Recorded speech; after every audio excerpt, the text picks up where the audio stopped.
Before we get going, there's water, coffee, donuts. Anybody want anything? I'm just going to shut the door just so we know. It's loud out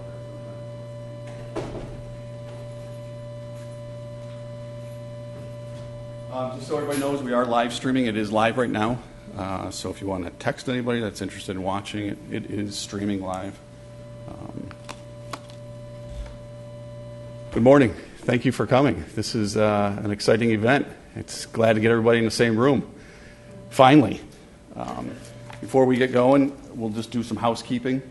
Everybody's familiar with City Hall. I believe everybody came through the basement entrance exit, okay? If there's an emergency, you can go straight out the front steps as well.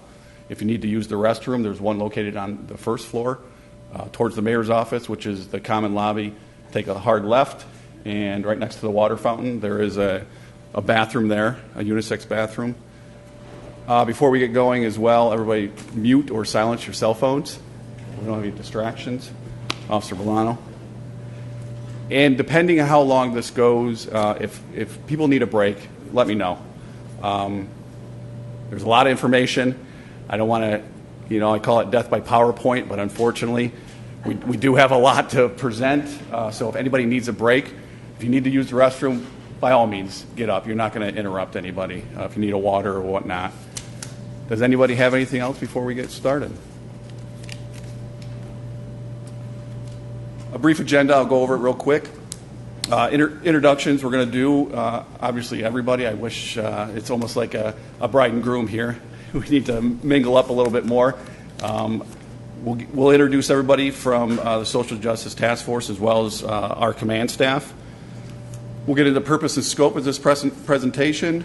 We'll discuss the mission of the Auburn Police Department, which is going to include our values and our 2020-2021 goals that we've created. We'll discuss the accreditation process as well as the Governor's Police Reform and Reinvention Collaborative that we will be taking part in very shortly. Our use of force, we'll get into policy, our training requirements, and statistics specifically for the Auburn Police Department. We're also going to discuss the citizen complaint process. We'll touch on our budget a little bit. Not a lot of people, I apologize. We're going to have this up on the website as well. It probably should be there right now, so you can refer back to it if you have any specific questions about things we went over. We'll touch on our budget and that hot button topic, defund the police, and what that means local, or what that would mean locally here. We'll talk about our emergency response team, which you may also know is SWAT team, why we have one, what's the mission of it, what we use it for. We'll discuss our detective and ID bureaus, our officer training program and office, our recruiting, which is something that we're actually going to start gearing up for on Wednesday with Lieutenant Slayton and a partnership with BTW to try to get out there and similar to what we did last year, another informational session. We'll talk about that and our current objectives there. The School Resource Officer Program, our COP program, and our Officer Wellness, all three vital, very important parts of our community policing focus. And our union executive board is here.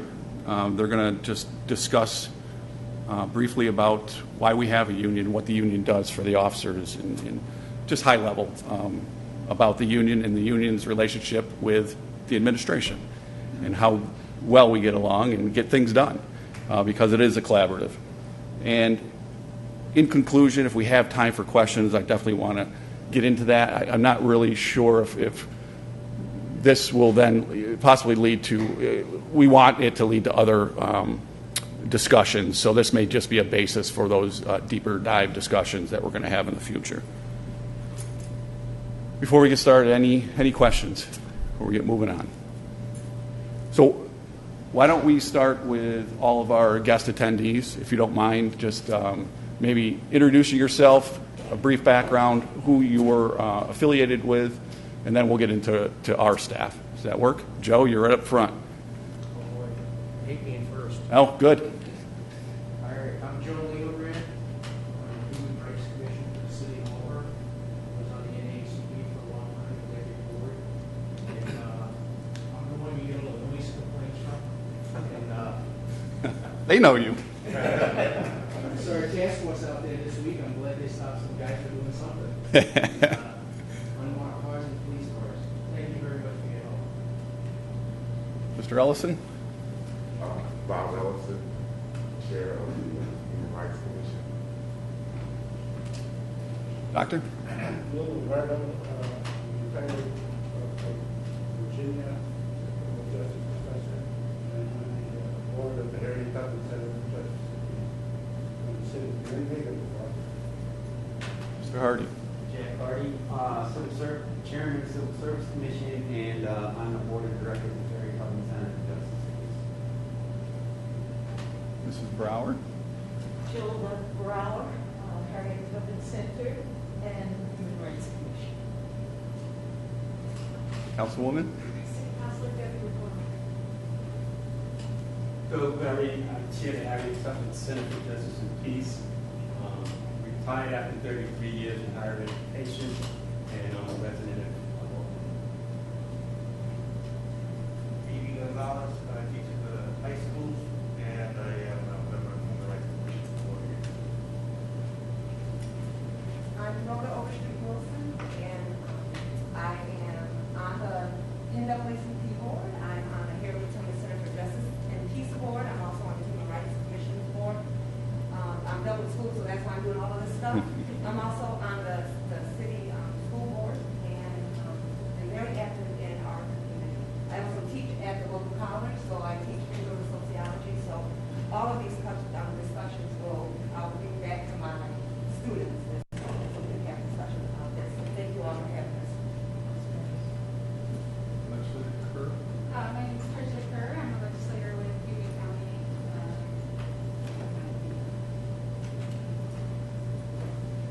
I am Judy Dixon. I am the business operations manager for Glen 8, which is a company located here in Auburn, Maine. Good morning, everyone. Thank you for having me. I'm Glenn McLeod. I'm the president and CEO of Glen 8. One of the things my company specializes in is diversity, equity, and inclusion. Right now, we're listening to John Bright, and I've actually been in conversation with the police chief there. I'm also a community activist, and I'm past president of the Auburn City Inmates. Jimmy Genevino, City Council. Legislator Nightingale? Heidi Nightingale, legislator from District 10 here in Auburn, New York. And City Manager Jeff Daggert and Fire Chief Mark Fritz are in the back as well. So we'll just have, excuse me, our command staff, which all of our command staff is here, which I appreciate their time, and along with, like I said, our unit executive board. So we'll just have them give really a brief description of their experience with the Auburn Police Department, what they currently oversee in our agency. Everybody, I believe, knows me, Chief Sean Butler. I just began my 25th year, fifth year as police chief, and I'm really excited that we're here to be able to do this. This is going to be, I think, a big step forward. So thank you, everybody, for taking the time. Deputy Chief Roger Anthony.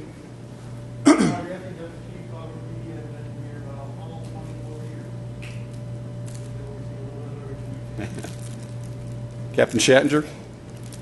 Captain Mark Shattinger, been with the department for 22 years, and I'm currently the shift commander of the nation. Captain Platt. Captain Kyle Platt, department for 22 years, currently in charge of the department. Lieutenant Slayton. Jim Slayton, I've been with the department for over 22 years. I'm in the planning and training division. Lieutenant Dale. I'm Steve Dale. I'm lieutenant on 412, and I've been on the department for about 11 years. You're going to see from the 20, now you're going to see the years of experience drop off we have quite a young department. Okay, so that just adds to another challenge that we are experiencing with the transition of our agency with retirements and whatnot. The deputy chief and I are the two most senior officers in the department. It used to be you had officers that had 30, 40 years of experience. And that may be something, the institutional knowledge doesn't go that deep, and it's not going to for quite a while. Lieutenant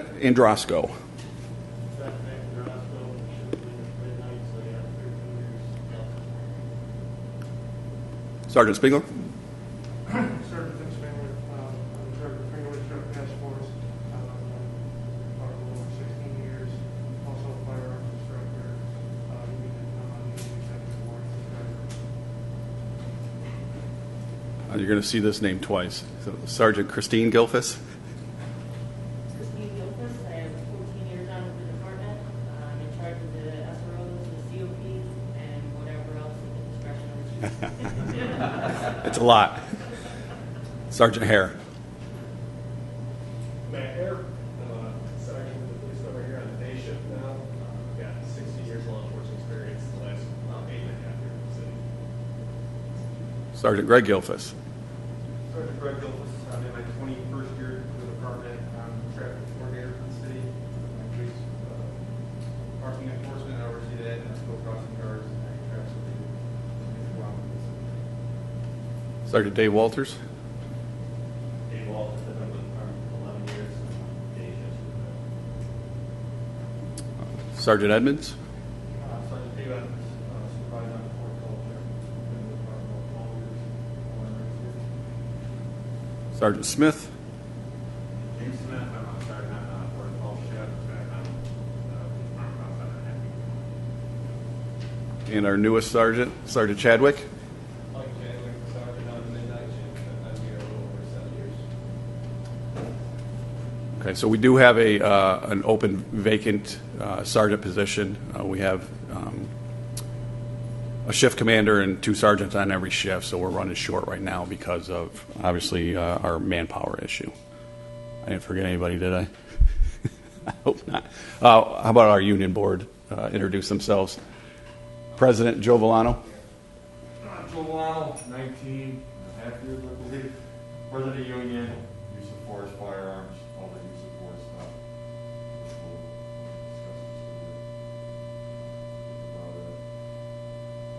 Chris Major, Imam Hill, 19 and a half years, and the vice president of the John Reeves, 20 years. I'm the oldest living patrolman. Active. And then you met Sergeant Spengler. He's also a union executive board member. So the why. Why are we doing this presentation today? Well, I think it's obvious. It's very important to continue the dialogue. Again, I apologize. Death by PowerPoint. There are a lot of slides here, but we want to make sure that you get the information and in some type of formulated, presented way. At the heart of any successful community policing program, there must be an informed relationship between all parties in order to foster trust and transparency.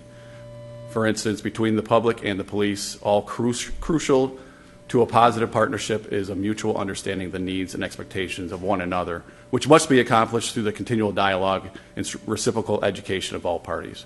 So this is our opportunity as the police department to really educate not only you as a social justice task force, but the public at large, why we're live streaming this. Because a lot of people don't know what we do or why we do certain things. And, you know, we are inundated with the media every day, and that's what you naturally build your perceptions off of. And things that are going on on the national spotlight and that national stage, that, thank God, is not happening here in Auburn. And there's a reason why. It's because we do things like this. And we have these relationships that we built over the years, and that's the way we want to continue. We want to keep moving in that direction. I think we have something special here, and we need to keep that progression going. So just recently, these are numerous things that obviously we were all a part of. In 1829, anybody ever hear of Sir Robert Peel? I know Dr. Lombardo has. And so it's amazing. 1829, he established 9 basic principles of policing during the creation of the London Metropolitan Police Force. These 9 principles, I know only named a couple here, still really ring true about what policing must do in a community policing environment. Recognizing that the power of the police to fulfill their functions and duties is dependent on public approval of their existence, actions, and behavior, and their ability to secure and maintain public respect. So just think about in 1829, that was the thought process. Makes sense today too, right? I think it's very applicable.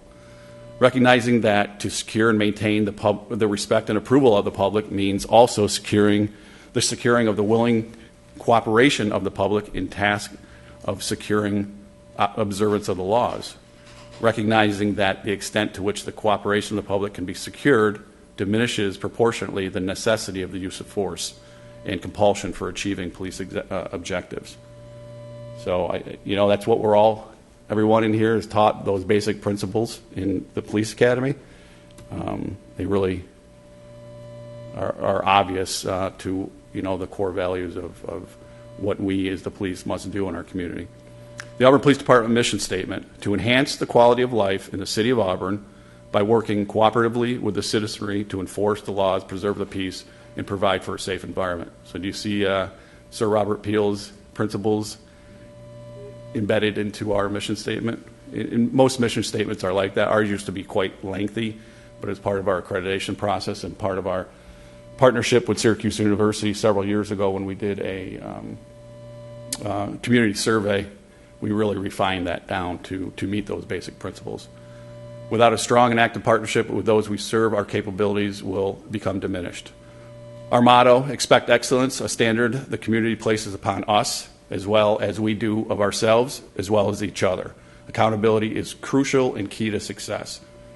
I think that's something that was vitally important to the Deputy Chief and I when we were honored to be named Chief and Deputy Chief, is to bring back accountability to our police department. And I think it's really worked well for us. Every officer knows that they're accountable to somebody, be it themselves, the guy sitting next to them, the chiefs, or the public that we serve. So accountability is huge, and we have to have it. Without accountability, we can't do our job effectively or to meet that mission statement. Values. The values of the Auburn Police Department begin with a common understanding that all citizens shall be treated with human dignity. Doctor, that's for you.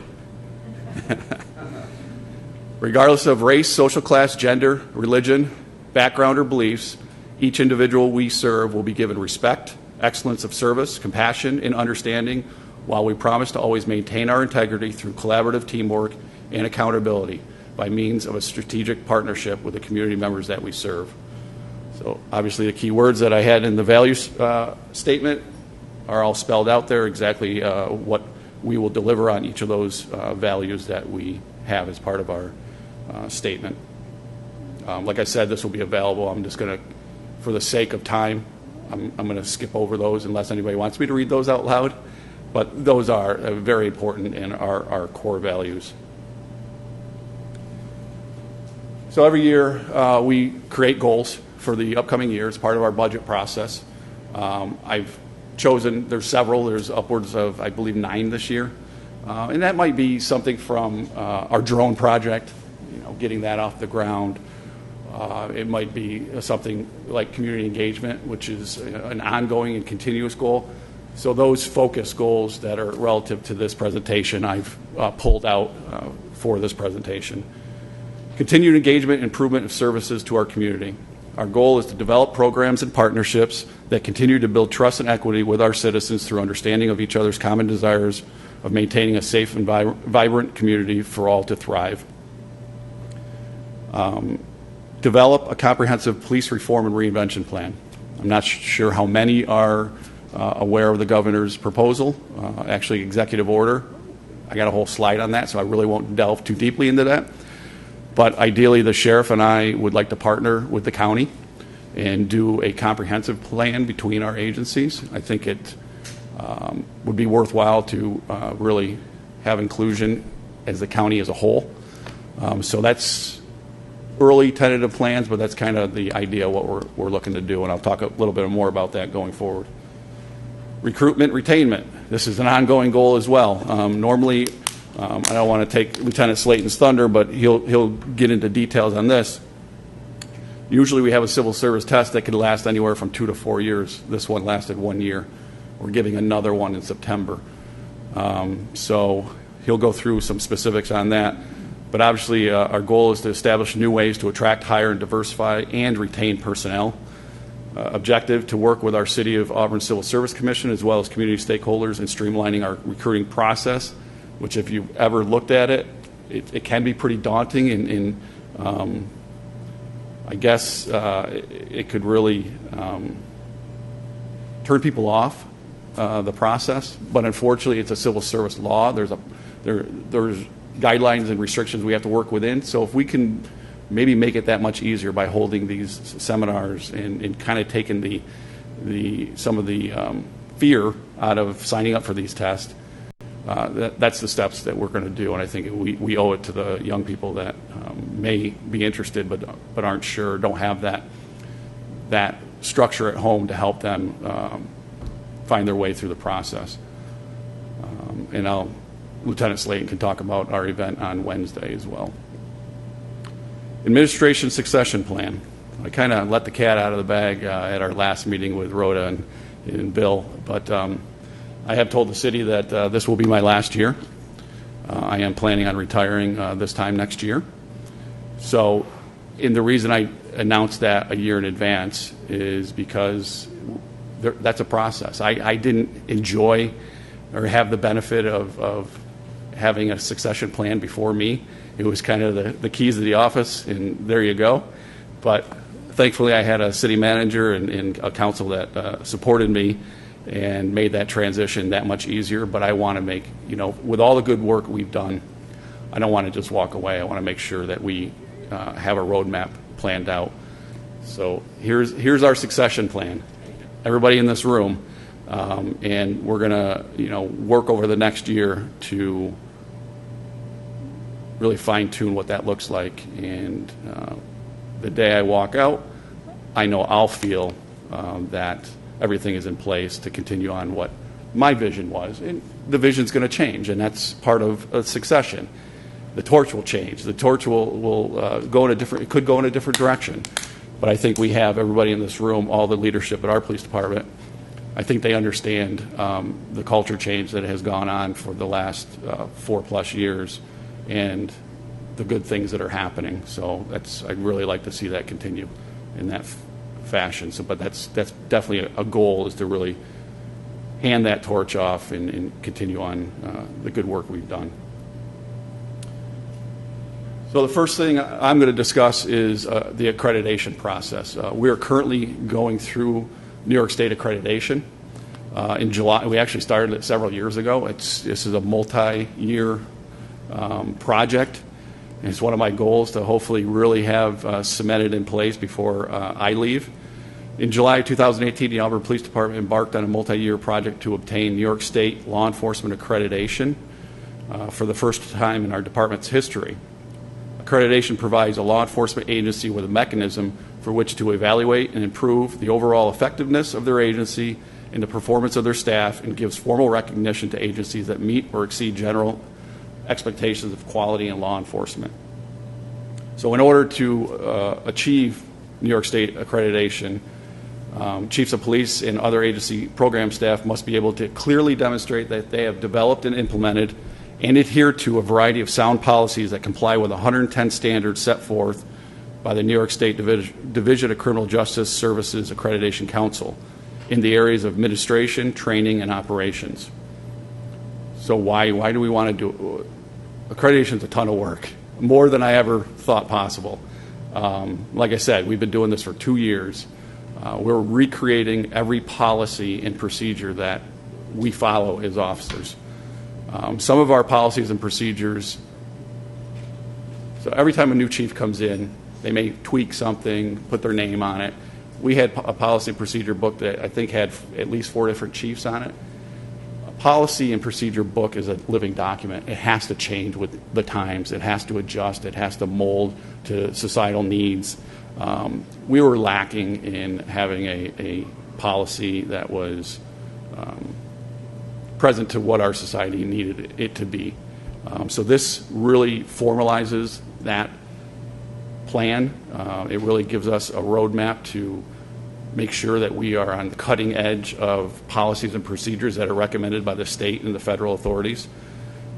So to increase the effectiveness and efficiency of law enforcement agencies utilizing existing personnel, equipment, and facilities, to promote increased cooperation and coordination among law enforcement agencies, to ensure appropriate training of law enforcement personnel and to promote public confidence in law enforcement. So having accreditation will give us the knowledge, give you, the public, the knowledge the agency complies with New York State as well as professionally recognized standards, the assurance of regular review of agency written directives, diminished vulnerability to civil lawsuits and costly settlements, and enhanced understanding of agency policies and procedures among personnel. Also gives greater administrative and operational effectiveness and greater public confidence in our agency. I spoke about the Governor's Reform and Reinvention Collaborative.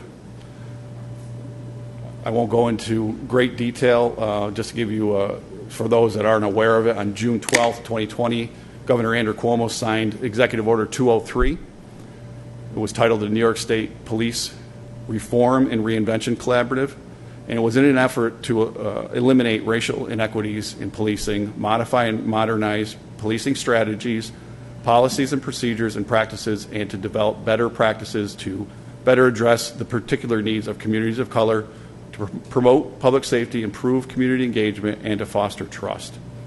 So the one thing that gives me great confidence of going for accreditation at the same time, they mesh. They go hand in hand. Accreditation, really focuses all policy and procedures on just that. So we are ahead of the curve going into this Reinvention Collaborative. You'll see it in our use of force policy that's been up on our website for quite a while. That meets those standards set forth by the state of New York and within the Governor's Police Reform and Reinvention Plan.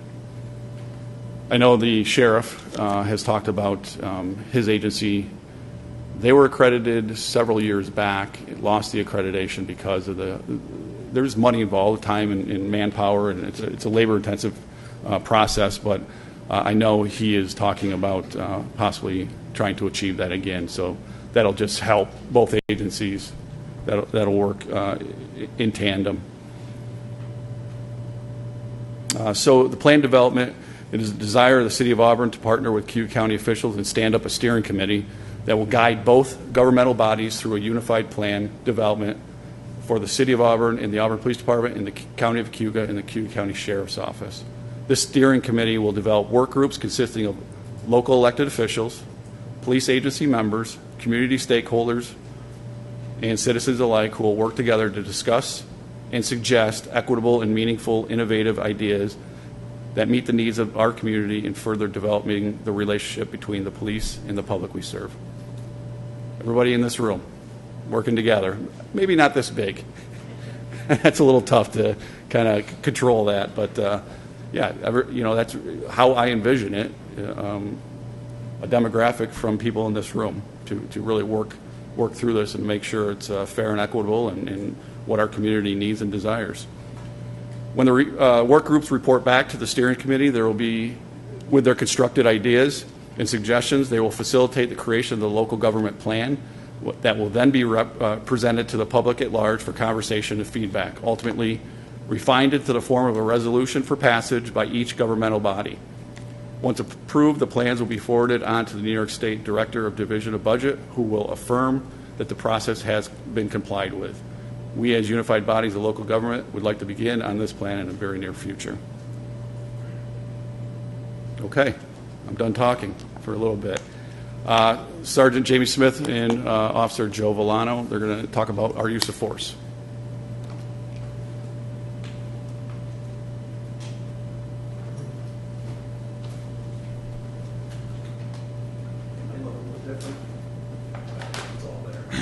So each of the officers decided to get talk, which I had asked to put together a presentation. And what these guys are going to talk about is basically what our officers learn every year. It's review for Article 35 of use of force. So everybody that talked, they presented it and they gave me a presentation and I combined it so it all goes the same. As Officer or Chief Butler discussed, we are a very young department. This issue is pretty important. The training, guys we put in charge to do the training, I think we got very squared away individuals doing this, okay? Especially the firearms taser, use of force, reality-based training, which we incorporated a couple of years ago, which is pretty important. Like I said, the department's a very young department, so we do 2 qualifications with firearms, okay? We have a fall firearms and a night shoot, all right? There's 2 of them, which we set up different scenarios for officers, okay, in different situations, moving and shooting, so on and so on. When to shoot, when not to shoot, okay? The Taser Program, I know Jamie's will be running that pretty soon. I'm part of it, all right? It's a very important topic as well. You know, can tasers kill you? Yeah, they can. Okay, is it a great tool? Yeah, it is. When I first got on, it was all hands-on. We didn't have tasers, so it was all hands-on stuff. Yeah, you had your pepper spray if you could get it out, but a lot of it was hands-on. I think the tasers eliminated a lot of injuries to, you know, suspects and the police officers at this time. The reality-based training, which we incorporated a couple years ago, which that is, I feel that's probably the best training these guys are getting right now in the police department. And it'd be great if we could run some civilians through it so you guys get an idea of what these guys are put through. We'll take real scenarios that happen out in the real world and happen in our police department and put them through it. Okay, we set up a scenario, the guy stands, turns around, and he's got to react to that situation, whether somebody's shooting at you, coming at you with a knife. All right, so I think that's gone a long way with Chief Butler incorporated in this scenario. I think now we're in the age now where the use of force is a big thing. The de-escalation, you're going to hear that 1,000 times. We could have de-escalated this situation. We could have de-escalated this. Sometimes we can't de-escalate it. Okay? To have de-escalation, which another officer told me, you got to have some sort of cooperation. Individuals don't want to cooperate sometimes. So we could de-escalate all we want. And there's no, if they don't cooperate, give us a little bit, then we got to do what we got to do. Okay? All right, so Jamie's got a very good PowerPoint that he's going to present to you guys. Not that one today. That's too long. Well, I shortened it up, which will be pretty useful for you guys to understand the use of force and what these guys got to go through and make a decision. Okay, because you're on a scene and you got to make a quick decision. But like I said, we make the quick decision and everybody can sit back and judge. Right? Okay, they should have done this, they should have done this.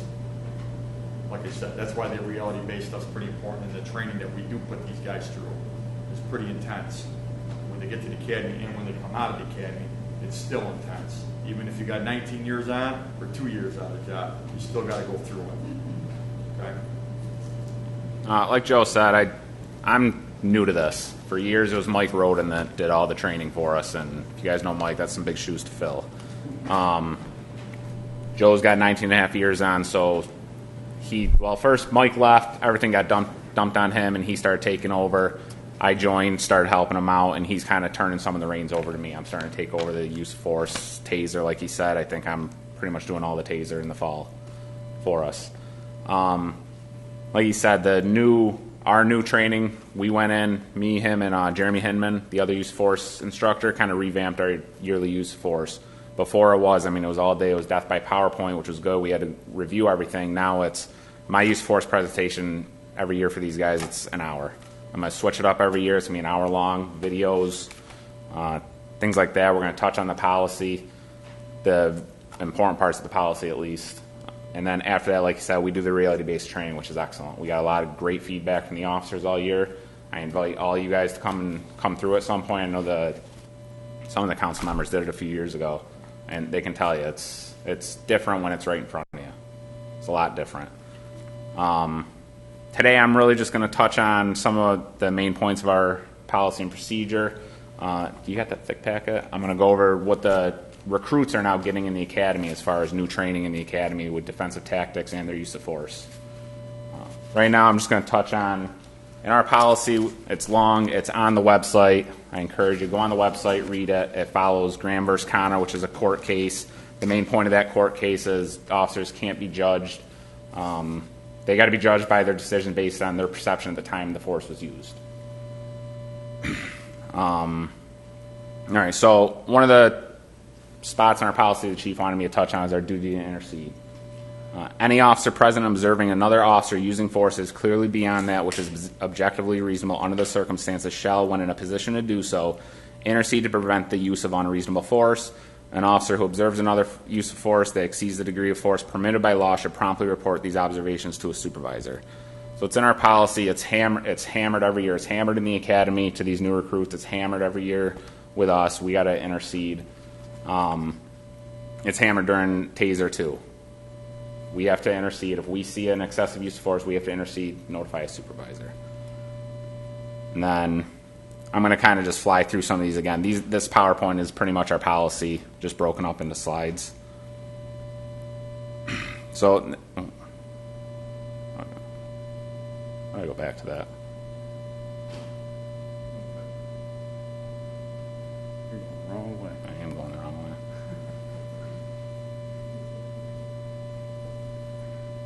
That one. Yeah. So the other spot that Chief wanted me to touch on, I know this is a hot topic right now with everything going on across the country. It is in our policy that chokeholds are prohibited except if we're in a deadly physical force situation. That's the only time that we're permitted to use chokeholds. The new defense tactics curriculum does discuss them. The recruits do not actually go through the actual training of doing them.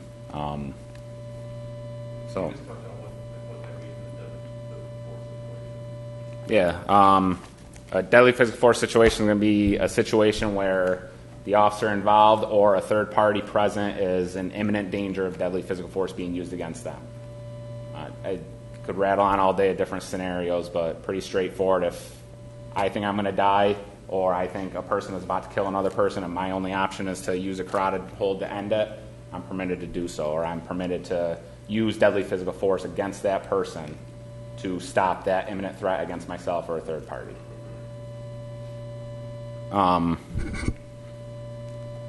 So as Joe was talking about the new use of force or yearly training, this is the packet that the recruits get in the academy. It used to be when I went through, I think it was 1 day. Might have only been 4 hours of use of force training. It might have been 8. I can't really remember. It was that long ago. But now it's 3 days of use of force in the academy they get. So what I do now is I take the information from this. I take the important parts out of this. I'm going to be creating new PowerPoints every year for our officers to watch, review, understand, and then we get into the reality-based training, which, again, it's excellent training. There's nothing better, in my opinion, than hands-on training, and having that PowerPoint all day just didn't do it. By the end of the day, we were falling asleep. I personally didn't get as much from it. Joe and Jeremy really put together the reality-based portion of our use of force, and it's excellent.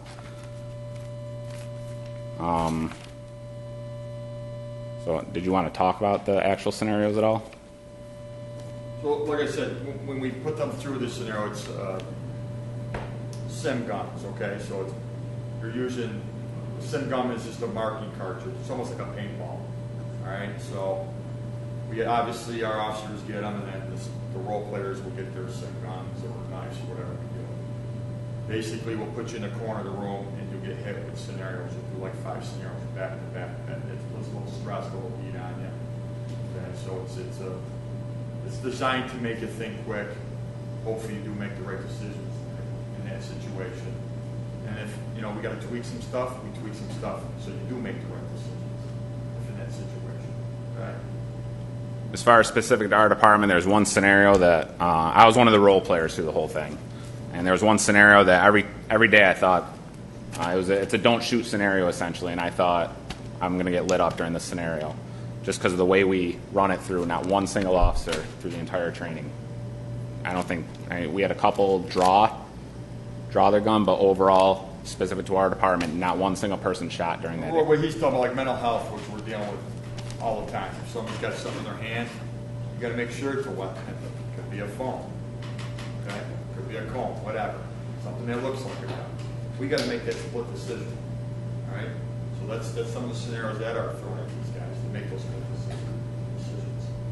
So the key is to increase our training. So with manpower issues, with budget issues, that's not always possible. Training the whole department usually costs money. I will thank the manager and the council members that every year that I've achieved, and I've asked for very important. But, this is required. This is a state mandated training every single year for every small police officer. You have to go through it over and over and over. Which is good. I mean, you have to. But doing the role playing, doing the crime and progress, things like that, we'd love to do those more often, but we just don't have the resources right now to do it. And like Lieutenant Sling will touch on, is the training budget, and I gotta go through it and schedule it. It's nice to have the extra instructors for the reality-based, the range. Then we get into discussion of defunding the police. You start defunding the police, that's where it comes from, the training part. You're not going to defund us, you're not going to want to keep guys off the street, so on and so on. This is where this will all get caught. This is what our agencies are dealing with now. So, like I said, Lieutenant Slade will touch on that. Just getting a schedule for the range in October. I got to sit down with him. It takes me 4 hours to do it, so it doesn't generate that much overtime. We're trying to eliminate all that overtime. The last thing I'll briefly touch on, I know another topic is how we investigate use of force. So anytime an officer uses force, they have to notify a supervisor as soon as feasible after the force is used.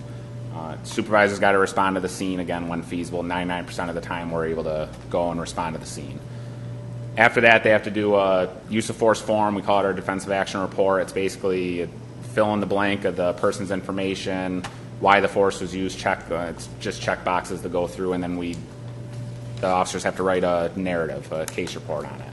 The case report goes first to the sergeant, the first line supervisor on the shift, who reviews it, has the officer make any corrections that need to be made. After that, the sergeant sends it to the shift commander, either whether it's Captain Schatt, Lieutenant Day, or Lieutenant Androsco. They then review the sergeant's review and the officer's report. They send it back if they deem it necessary to the sergeant to make any corrections that need to be made.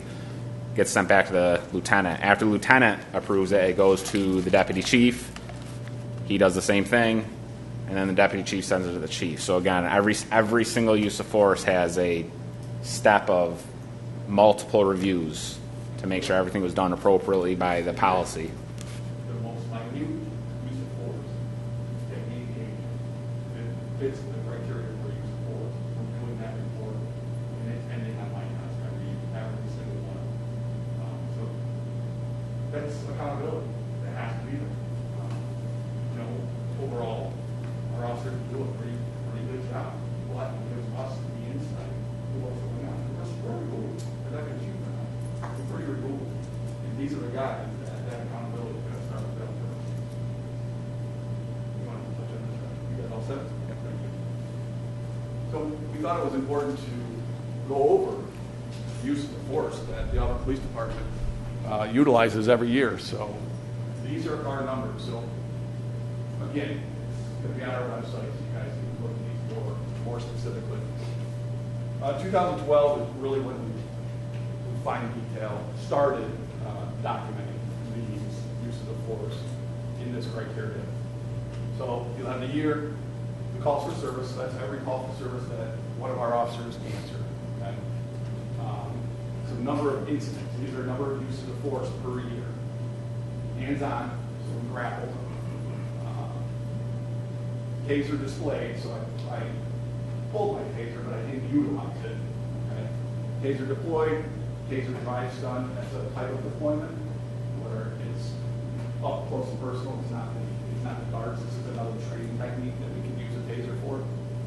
OC spray, pepper spray.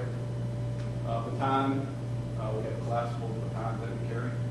Firearm display, same as with the taser. I pulled my firearm, but I didn't use it. The firearm use. So let's just go to 2019, 25,587 calls for service. Of all those calls for service, we had 126 instances of force used. That's 0.49% of all calls for service that we answered. You have information for legal use, you have a number of incidents. Do you have the nature of the cause of the incident occurred? Yes, we do. We absolutely do. Yeah. We do that, but we wanted to kind of simplify it just for visual. But no, we absolutely have that. Yes. And there are some telling signs in there, like you said, domestic, behavioral health issues, intoxication. Those are all things that we track. So 0.49%, so less than half of 1% of all the incidents that we dealt with in a year's time dealt with the use of force. Mainly, most of them were 103 were hands-on, 10 taser displayed without usage, 4 deployments, 3 instances of pepper spray, 0 baton, 25 instances where we had to display our firearm, and obviously 0 firearms used. Chief, in that 25, if there's 4 people in the car, each a use of force, separate use of force. So sometimes when we have a violent scenario, a potentially violent call for service, and we have to stop a vehicle, it's called a felony stop, and it's a training technique to control the occupants of the car. So if we pull our firearm to call the individuals out, so what kind of saying is there might be 4 people in that car, that's going to count for 4 of those individuals. Each one is a separate use of force that we have to account for. We also, starting last year, this year, reporting to the state. Oh, last year was the state. New York State, in one of their executive orders, mandated that there are certain use of force that we have to report automatically. They didn't use to track these types of things. So, use of firearm, obviously, use of taser. Any deployment, taser deployment. So, we have a separate sheet that I think is on the internet. Sorry, Jimmy. DCGS, we have to report. Right through the portal. So we're reporting those on that. You want to add anything? Probably a question that stand out in your mind a little bit is under firearms displayed, you really don't see anything until 18. It's not because we got done having 18, this just wasn't tracked. There is a tracking of this content. In case that was a question, that's all I have. So we wanted to see the stats. So let's break it up by race and gender to see exactly what it is. And when I talk about transparency, here it is right here. We're not going to hide anything. This is it. These are the facts. This is what, and these are the things we're going to talk about. I know there's going to be questions, why? Why one this and one that? Those are things that are going to get you to do that dialogue. So 2019, we'll just stay with the most current full year. 25,000 calls for service, 126 incidents. How many uses of force were white males? 69, which is about 55%. 25 white females, about 20%. 26 black males, about 21%. Black females, 4, a little over 3%. And other, 2, 1.6%.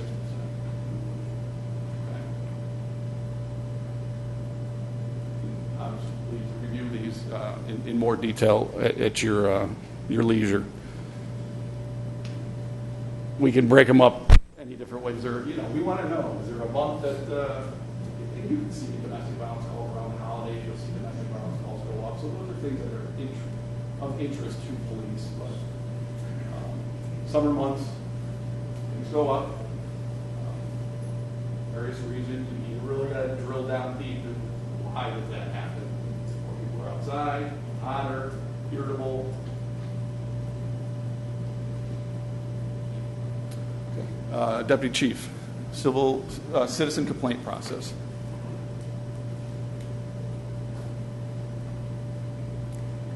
Hey everybody. I'm just going to kind of walk you through how complaints are received and investigated in the department. We get that question quite a bit. It's actually relatively simple. We have 3 different complaint classifications: informal complaints, matters capable of being resolved between the person making the complaint and the first line supervisor. A formal complaint are matters that the supervisor determines further action is required and initiates some sort of investigation into the allegation. Once these investigations are completed, they're forwarded to the Office of the Chiefs for final consideration.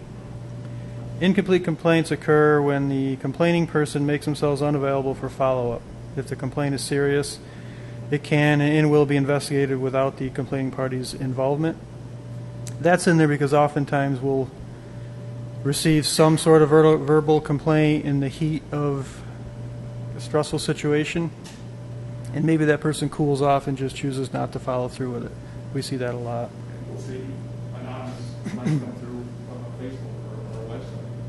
you know, sometimes a serious allegation, well, we don't have somebody to follow up with, but I think we want to see, you know, is there any truth to that? So that's tough, that's a tough one to follow up, but we'll try our best. A couple portions of our policy are highlighted here. The Auburn Police Department takes seriously all complaints regarding the services provided by the department and the conduct of its members. The department will accept and address all complaints of misconduct in accordance with applicable federal, state, and local rules and the requirements of any collective bargaining agreements. It's a policy of the department to ensure that the community can report misconduct without concern for reprisal or retaliation.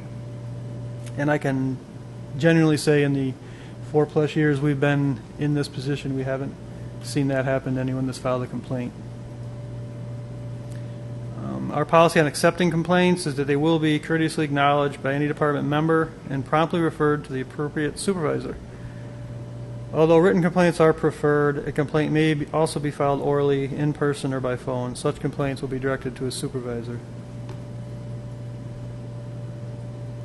The process. A citizen that wants to file a complaint should be encouraged to file a complaint in person so that proper identification, signatures, photographs, or physical evidence may be obtained as necessary.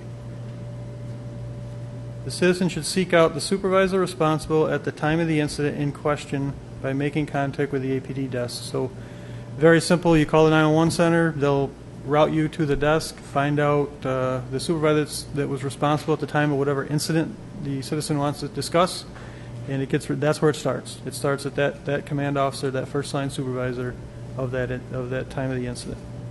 I will advise you that sometimes jumps that process and will come to the deputy chief right directly, but in order to follow process and procedure, we will then route it to first line supervisor. Rhoda knows exactly what I'm speaking of, but so we like to try to follow that process. Yeah, people should understand that is the process, and a lot of them do come in through our desks, but they get sent directly to the first line supervisor to initiate. And because, well, I'll get more into it as we go. It should be understood that the time to file a complaint is not during the incident in which the matter is occurring. It's after the fact.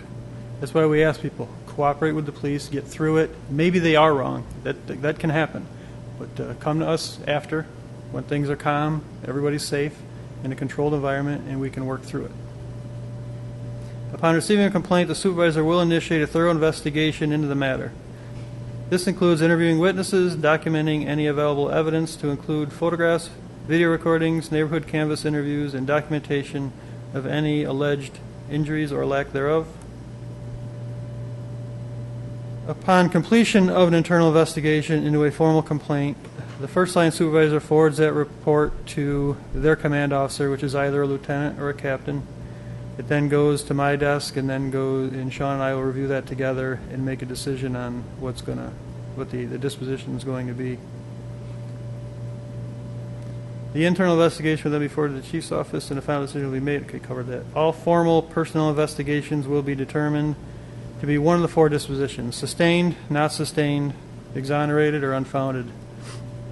The investigating supervisor will notify the citizens who filed the complaint what the final disposition of the complaint was.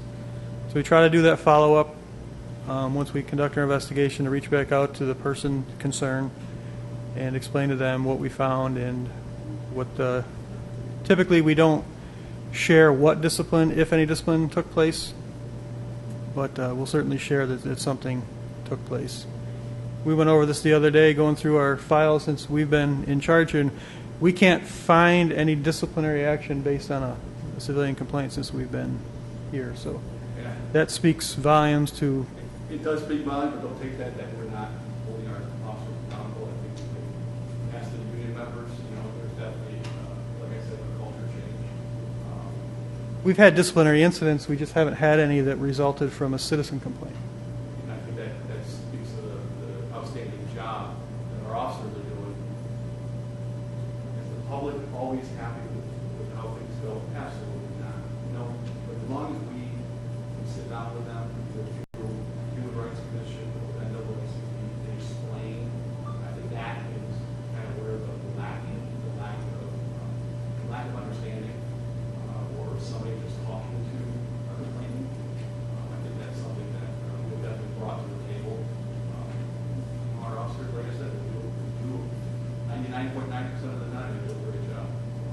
We've certainly taken corrective action in terms of training with officers. We just haven't had to engage in any discipline.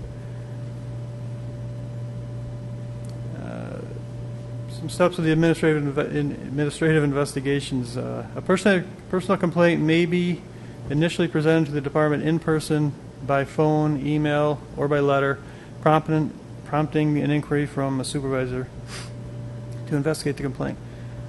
The next three are just kind of rules that our people follow when complaints come in. No department employee shall attempt to discourage, interfere, or delay an individual from making a complaint. Every effort shall be made to facilitate a complaint by ensuring the process is convenient, courteous, and prompt by responding to all complaints in a courteous and professional manner. And no department employee shall be subjected to any criticism, retaliation, or reprisal for accepting or initiating a complaint. Supervisors will ensure that formal complaints are documented on a complaint form. The supervisor shall ensure that the nature of the complaint is defined as clearly as possible. Issues relating to guilt or innocence after being arrested and charged with a crime or being issued a traffic citation often are referred to the district attorney's office in the courts. If someone does come in and say, I shouldn't have got this ticket, or they shouldn't have arrested me for this, the police department's not the place to hash that out. The courts are. So we do refer those back to courts. Complaints received against members of the APD are not commonplace. APD officers are well trained and are directed to be professional at all times. Of course, we are human, and people make mistakes from time to time. That is why we have an organized and defined process in place to address any perceived or actual wrongdoings of our members. On the rare occasion that an APD member is found to have engaged in action that is in direct violation of our rules of conduct, federal or state law or policy, we have a strong progressive disciplinary process to provide corrective measures. The Human Rights Commission, as you noticed during introductions, there are several here from that commission. We have worked with them numerous times over the years. We have a long-standing open relationship with the commission. This commission offers citizens an independent place to bring their perceived grievances relating to human rights. In some instances, these are related to police action.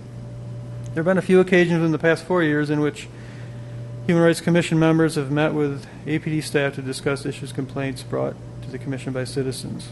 On each of these occasions, our members work with the commission to investigate the complaint and discuss the disposition upon the completion of our investigation. That's all I have on complaint process. Any questions? So I just want to touch on real quick our budget. Most of you, this is obviously on the city's website, part of the process. So this year, our operating budget total is $9,417,000. Of that, combine these two columns: salary, wages, employee benefits, health insurance, retirement, just different benefits that are worked with in there. That brings you up to about $8.5 million, and 90% of the total budget. 90%. Not a lot of extra stuff in there for account funding employees and stuff. Overtime, 5% of the remaining budget, $407,000. So of that, contractual or reimbursed or granted, and contractual overtime is through our collective bargaining agreement. That's about half of the overtime budget. The other half is operational, where our officers investigate a homicide, have to stay late for a call, or are working on Joe's loud music task force, things like that. That's half the budget. That comes up to $234,000. So now we have 5% left, which takes care of our operating expenses, training included in there, and equipment services, patrol vehicles, little glove that we need. So operating expenses $291,000, equipment services $290,000. So the training this year, highest it's ever been, $44,000. Thank you. We keep trying to get that up. Training is vital to our professionalism and how we do our job. So of the total budget, 0.47% was allocated towards training. So from the police, everybody's heard it. The popular saying, well, what does it mean to have any bearing here in office? I don't think so. And I call it rhetoric. And rhetoric which is designed to have a persuasive or oppressive effect on its audience, but is regarded as lacking in sincerity or meaningful content. So for context, 90% of our budget is allocated towards employee salaries and benefits. 5% of the budget allocated towards overtime. 50% of that is reimbursed or is contractually obligated. So we all received an email with a member of the public wanting to move his agenda push forward to defund local police department for 25%. Well, what does that mean? For 25%, so does that mean of our total budget, the $9 million?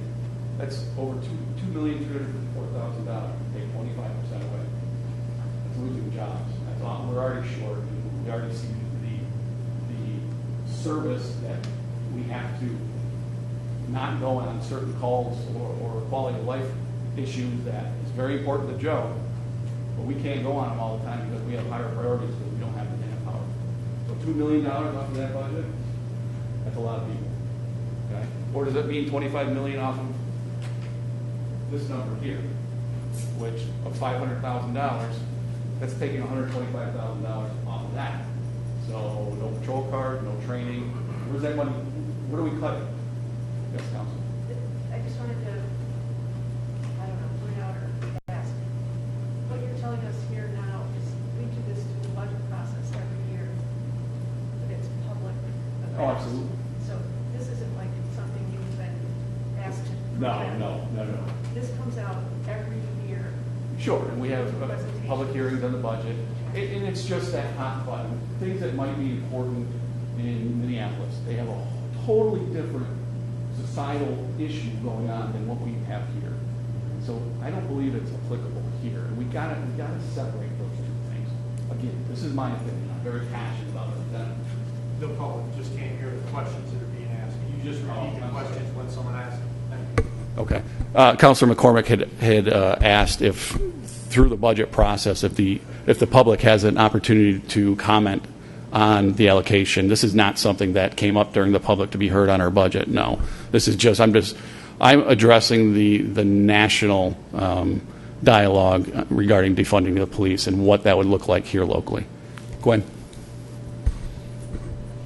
Chief Butler, I would just like to offer something for your consideration, and I do realize that the language defund the police is a hot button issue. I also would offer that I think there's a lot of confusion about sort of the theory and the philosophy behind it. Mm-hmm. And I'm recognizing that I think that's your perspective of it, so know that I'm not challenging that.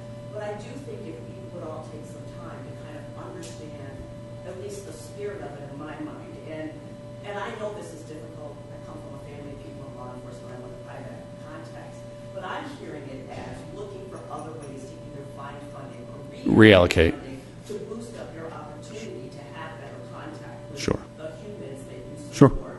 And what I'm concerned about with the language is it sets up a dynamic. It's an us and them. When for me personally, I experience the Auburn Police Department as one of the most valuable resources in our community, and I'm all about providing you with whatever you need to get your job done in a way that reduces some of what we see going on nationally. So as that conversation moves forward, even if we came up with a different working definition locally, I think it could open up some opportunities for us to find some common ground Sure. around ways to help. So one of the things about this idea that's of interest to me is the idea that there could be social workers that could be available to officers and that kind of thing. And I think the struggle is trying to find the money to do it. I'm not in any way supporting anything that cuts your budget and doesn't allow these gentlemen and my favorite guy back here, this woman, my favorite guy, to sit behind, to come into my community Sure. and do what you need to do. But I am concerned about that language, as you are, and that if we stick to it in ways that we either create our own ideas about what that means and not look at the theory or the philosophy behind it, we could be missing an opportunity to do something great for our Understood. community. So you know that I appreciate Yep, absolutely. I just wanted to offer that for consideration. And Captain Platt's going to get into just that and how we are expanding, integrating social services, and I believe that's the new trend, the new way of policing is absolutely is the partnership between, because we are tasked with, and I often say it, we could be good at a million things or great at a few. Well, let us be great at policing and leave the expertise of mental health and social work to those that are professionals in that. we can definitely be partners, and we have been, and we're expanding that with some great programming that we're doing. But it really tasked us outside of our realm, and that's where mistakes happen, and that's where. And I'll be honest. I took that email that, like I said, we received. It is defensive, absolutely. And I call it that rhetoric. Not everybody understands it from both perspectives. And I know the reallocation is in larger cities where they have more than $150,000 to reallocate. We're talking millions and maybe billions of reallocation to social services type. That's why I want to be clear that I'm not at all suggesting that any of my friends that sit on the city council should consider reducing your funds. I would just say that I would like us to explore the opportunity to look at the philosophy behind the concept, change the language, and maybe identify parts that you think are feasible or reasonable to apply in a collaborative way with other folks in the community. I just want us to stay open about it. Absolutely, and grants are our way to do that. Collaborative grants with Cougar Counseling and different agencies. So, Lieutenant Day, are you ready? Thank you.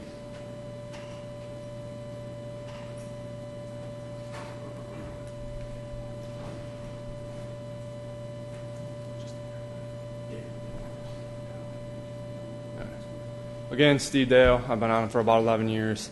I'm going to speak a few minutes on our ERT team, which is interchangeable with SWAT. I've been on our SWAT team, our ERT team, for about 10 years, and I've been in charge of it for like 2. This is our ERT team mission statement. Feel free to read it quick. Basically what it says is we got the team to resolve critical incidents with priority to human life. If you guys have any questions, feel free just to shout them out too. So.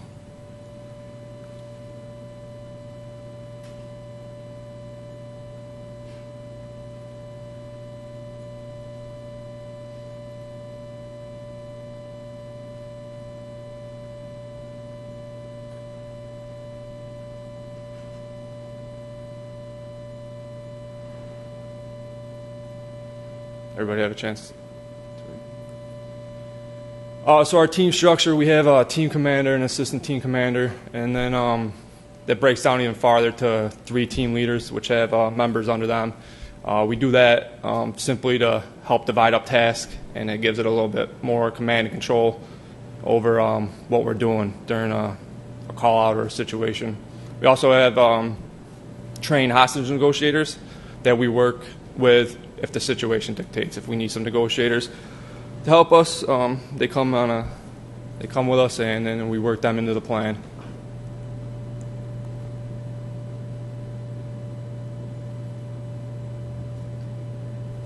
So our training consists of every year we get to train once a month, and it turns out to be 96 hours a year, where we do a variety of different situations or different training topics we want to go over.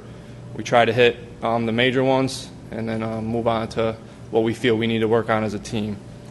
Prior to an officer becoming a member of the team, they have to be state certified by DCJS, which that's a 4-week course, 160 hours. And we don't let them operate with us until they don't become on active status until they're actually went through that training, and they get to train with us.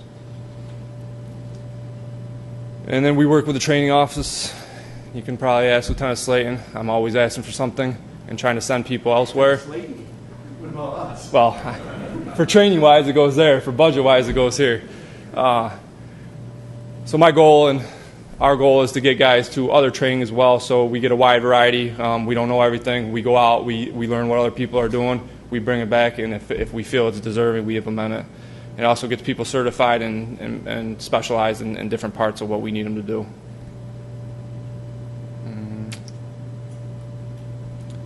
Some of the situations that we might get called out on are listed. That's stuff we train for regularly. Hopefully, if the situation pops up that we worked on it and we've gone over it and we'll be prepared for it. We don't go on all those things yearly. If I had to guess, we probably, on average, 8 to 10 times a year. 15. Sometimes it's higher. Sometimes it gets up 12, 15, depending on the year. But it's so specialized that they have to it's a perishable skill. I would like to see more training, but with manpower and where we are now, it's not always feasible. I know you guys heard a few times already that lack of experience. We're a young department.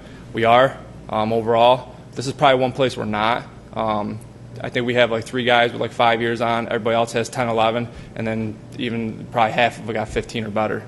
So once they dedicate and they show their desire to be on the team, they usually stay there for a period of time, and spots don't always come open. So they get in the spot, they get on the team and they stay there for usually the majority of their career, unless something comes up and things change, obviously. But which helps us because as we train them, we spend the time and resources on them, and then we get to utilize them for a long period of time. Just something that when we were talking about use of force training and doing a lot of the scenario based, that's what these guys do constantly. It's all coming up with different scenarios. That really helps them all those unknowns and reacting to those unknowns. These guys are, and then sometimes we'll integrate patrol into that when we do like a school active shooter. That's huge for us to try to get that experience as patrol officers work with the team. We also did a training, I think it was 2 years back now, with the fire department. A couple years ago, we did a joint training with the fire department, and it was based off active shooter, working with them, getting them involved with what we do, and getting them into schools and getting people out and that. It took a lot of resources, a lot of people, but it was great training. So we'd like to try to do that on top of what we already do. It's just finding the time, the money, and the people all to get them together at one time. We work with the county. If we need to, they call us, we call them. If we need more manpower, more resources, they got stuff we don't, we have stuff they don't. So the why. So a lot of the stuff we do becomes specialized, and that's why we train so much. For example, we use protective shields. The officers will carry a shield that's bullet resistant. It won't stop everything, but it helps stop some things. And just patrol officers don't get the opportunity to use it that much, and it's a very tough skill. We actually, within the team itself, we have a handful of guys, but 2 specifically that do it the most, and then a couple guys, if they can't make it, will fill in for them. But not even all the guys on the ERT team will utilize that resource. We've all worked with it, we've all trained with it, but some more than others. Having an organized, well-managed team will enhance the likelihood of success. If it's a planned event, we'll take a couple days out and we'll start planning it, we'll run it. It's not a dictatorship by any means. I don't walk in there and say this is what we're doing. I bounce it off to team leaders and the assistant team commander, and then we work out what us as a group feel will be the most successful outcome, and then we try to implement it. And we work with the same officers. We're not just randomly picking who's coming today. We work with the same guys, so we know what they're good at, what's going to benefit us as a whole, as a group. If we get called out to resolve a major incident, it increases the command and control you have over the incident. There's going to be a command post that we'll answer to. We'll take care of whatever tasks that we've been delegated, and there'll also be patrol supervisors and patrolmen doing other parts of what needs to be done for that day. We are trained and have the capability of less lethal options that patrol does not have at the time. So if, for example, like a beanbag round, if we need to use a beanbag round, that's going to be an ERT activation. Just because of the training to safely deploy that, you got to train with it regularly, should. So that's going to be implemented by us. Go over the patrol plan for the future. Is that, you want me? So with the beanbag round, what we're working towards is we're going to try to get some less lethal shotguns in our patrol cars and start a program for the patrol officers.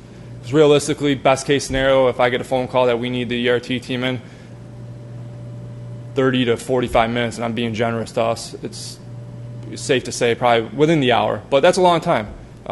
It's not a long time for us because we're all coming from our houses, wherever, getting to a place and then having to show up. But if we're going to try to get a patrol beanbag program, less lethal program, where they'll have access and have the training to implement that quite a bit quicker. It's just another tool option for our patrol officers to have access to in those situations? When the team's full staffed, it's 15 guys, including myself. So if we do get called in, that's at least 15 more bodies. We get officers, patrol officers, once they get assigned something, we start losing the availability of manpower fairly quick. So if nothing else, it gives us 15 more officers to help accomplish whatever goal. And like I said, with the experience, the ERT team has some experience on it. So it puts officers that's been in a certain situation, it's not their first time, so it helps them deal with the stress, the changing, everything's changing, and it helps them make quality decisions during all that. And just across the board, the priority of life, our goal there is to end the situation safely for everybody involved, including the suspects. Some of the equipment that we do have, the members are all equipped with a protective vest. They're rifle rated. They're a little thicker, a little bigger than these, and I don't know if you guys, sometimes the pictures make the citizen and whatnot. We all have helmets, rifles. We have the accessibility of pole cams and mirrors, throw phones. If we're trying to get a hold of somebody in the house and they don't have a cell phone, they're not answering, we don't know if we got the right phone number for them, we can utilize that. Again, the protective shields. We have distractionary devices, chemical agents, less lethal options, and we all have tourniquets on our person when we're operating, and we have a medical supply bag, usually in our truck, which is fairly close to wherever we are, as long as we're not running through the woods or whatnot. We do not utilize the federal military surplus option. We don't have any equipment from them anymore. I think we used to years ago, but I think we gave it all back. That's not right. Before my time. Anybody have any questions on that? Yeah, go ahead. To add one thing to your equipment. Yep. I think it would be useful because I think it puts it more into the human perspective. One of the most important pieces of equipment you have is the perceptual ability and understanding of the officers involved. That's an incredibly important piece of equipment because that determines how everything else can be used. I agree. Yeah, that's a good idea. If you say that, you're emphasizing that to everyone. You're not just relying on the equipment, but you're relying on the people. So people have to use the equipment. And what they perceive and how they understand it makes a huge difference. Yeah, I agree. So now you're emphasizing, let's get training and understanding and perception and how we see it. Just as you've been looking at the other ways to use the force, it's all connected. Yeah, I mean, with our monthly training, we usually attempt to utilize all this equipment at least once throughout the year. Some more than others. The shield guys, they pretty much grab that and they use that pretty much every training, if not at least 75% of it. So, yeah, it's their knowledge of. To elaborate on your question there, in these vehicles, we do have level 3 helmets and vests in all patrol vehicles. So if an incident does occur like this, the good part about this team is these guys are on the 4 to 12 shift, midnight shift, and day shift. So they have access to those equipment. There's also shields in these patrol cars. So, and now we're integrating a rifle, shotgun, and less lethal. So a lot of this equipment will be in these patrol cars for the officers that are, that need that. So like I said, you might have 3 ERT guys on that shift that day that something like this happens, which is a good thing, so they can kind of direct where we got to go right away. So They're also sharing that knowledge with the patrol guys on what they need to do, what they should be expecting.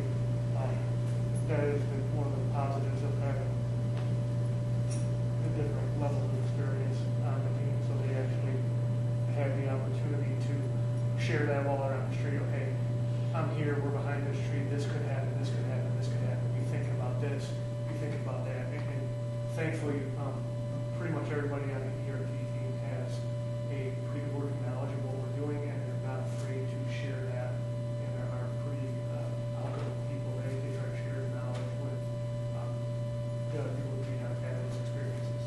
But that's fun. That's the way it should be. Yeah, exactly. Captain Platt.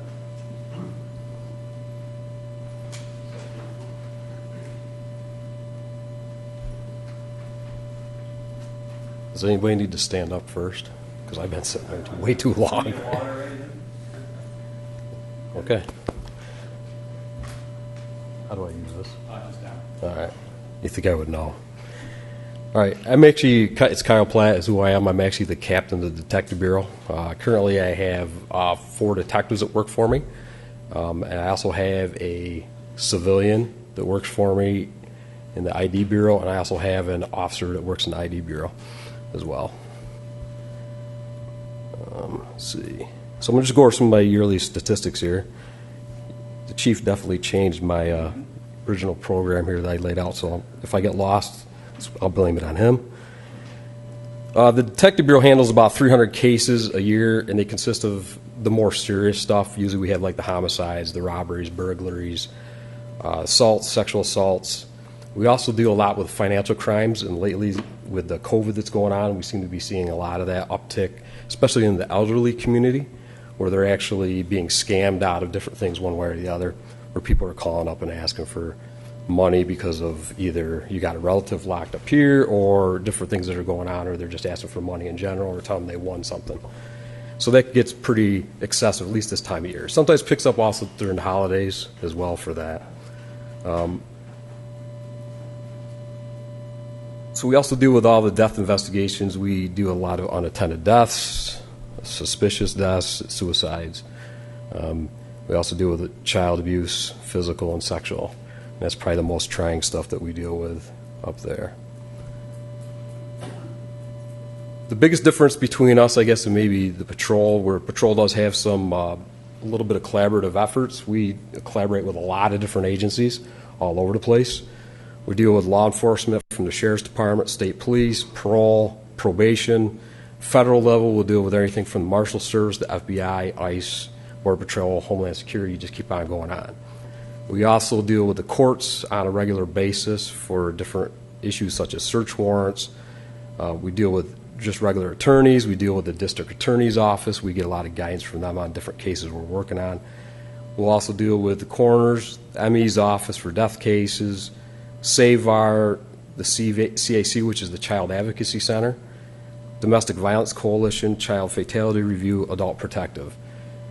And the list goes on and on. This is just a brief snippet. I couldn't really put them all on here, and I couldn't really remember them all, but we deal a lot with this on a daily basis. Our detectives are constantly calling different agencies for assistance.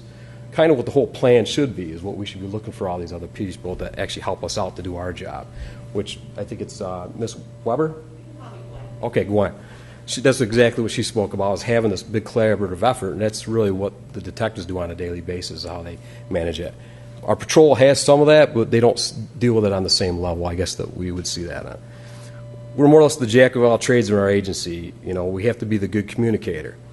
We have to be the ones that are driven to assist those in needs. It could take a toll, though. I mean, we deal with a lot of this serious crime. The child abuse stuff with some of our detectives is rough on them. I mean, some of them have lasting scars they're never going to forget. And they do that for everybody here, everybody that's out in the community, the kids. And I think people sometimes forget that we're human. And this stuff touches us, you know. You know, we have that tough exterior, but sometimes, you know, we're really not. We're more softies, I guess, at heart. So, my identification bureau, like I said, I have actually one sworn officer in there. I also have one civilian. My identification officer himself, he actually handles about 1,000 cases a year. Even though ours may look a little bit less for the actual detective bureau, he handles everything for our patrol division as well.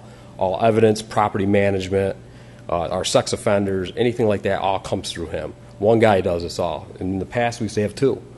So we're doing more with less. He's on the go constantly, so anybody ever tries to get a hold of him, they're usually leaving a message. He's never available usually to take a call, and if I can grab him, it's usually for about 2 seconds and he's gone again. So he actually sends out a lot of different things to the lab that he can't process. We also have a lot of photographs that are exponential. I mean, we talk about evidence that we collect. What we collect in digital photography is unreal. So, I mean, the 3,000-ish, I believe it is, about with like SD cards, up to 1,000 right in there. That's a range what we get in SD cards a year. You look at some of those cases could have 400 or 500 digital photos on them. So that is, and he manages all that. He also does the sex offender management for our city, which we currently have about 150 sex offenders living within the city, level 3, 2, and 1, with a 3 being the worst level, and they have to report every 90 days. So they come in and do a checkup. And then the second is the moderate level, and then 1s are really the lowest, that are really, level of recidivism is considered low for the 1s. He contacts them about 1,000 times a year, roughly, is what he has for contact conceptually with the actual sex offenders that they got to meet up with them. And we usually arrest about 1 sex offender a year for some type of violation that would be just through him. Doesn't mean they might not get arrested for something else that they've done. It's just usually with a case that he's directly institutes and starts off with him at the beginning. The civilian that works for him in my ID bureau is actually also like a crime analyst. He's actually working on our accreditation, so he's actually assisting the rest of the individuals in our command staff and our agency that are working on that. So he is actually the one that's doing it all and putting it all together for us. He also maintains our police websites, social media accounts. He prepares a lot of our official documents and statistics, such as our annual report, helps out with a lot of other things that we need. Also daily, he's working on city IDs, working on taxi licenses, public IDs for everybody.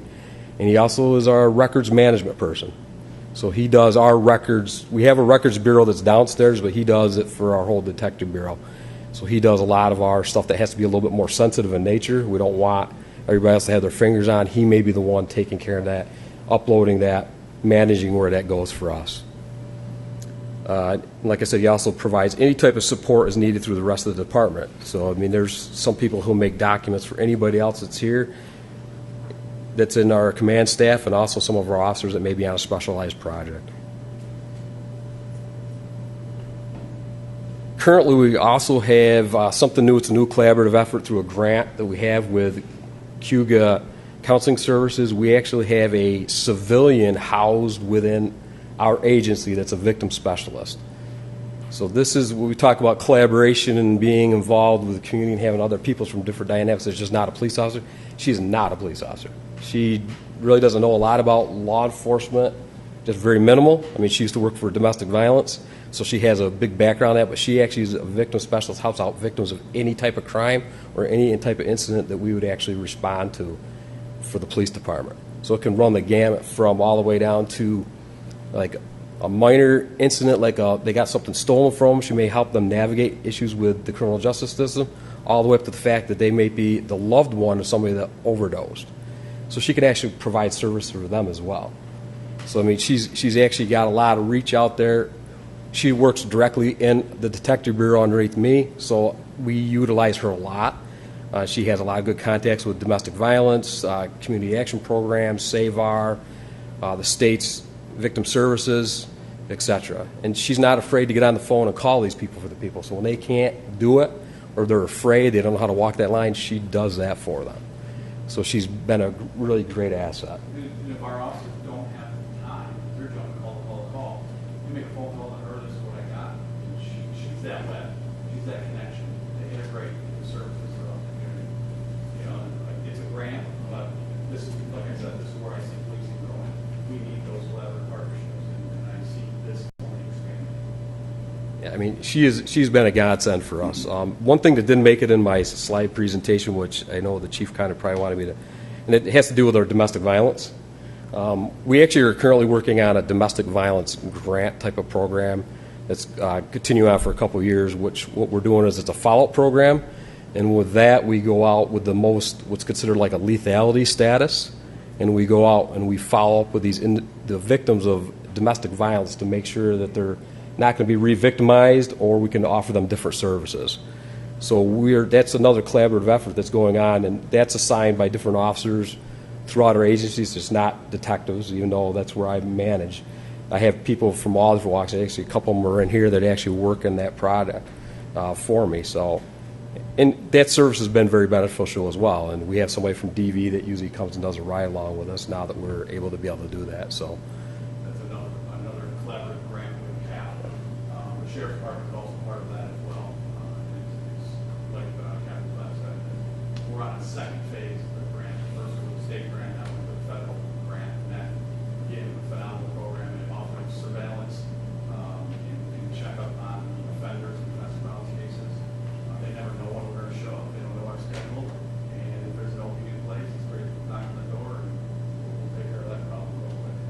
And that's been a really good thing for us. It's given us a lot of outreach to different people, and I'm seeing that throughout our patrol officers, or actually the whole agency as a whole, is now reaching out to all these different people. We have our victim specialists, we have through our domestic violence follow-up program. I mean, we're seeing a lot of this collaborative effort more than we've seen in the past, and it continues to go that way. So I know I kind of rambled pretty quick. Anybody got any quick questions? Or okay.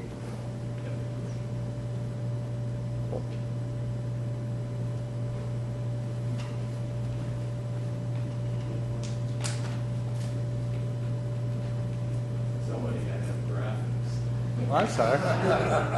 You didn't take them out either. Good afternoon. Yeah.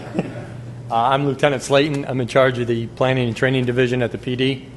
All these things on there are important to me. The skills that people need. You heard others talk about the training it takes. Everybody comes after me for money. Where are we going to pull it from? Everybody thinks their one department issued stuff is the most important, so I have to battle with everybody. And it's about development. We have to develop these young officers that come out, the knowledge that we need.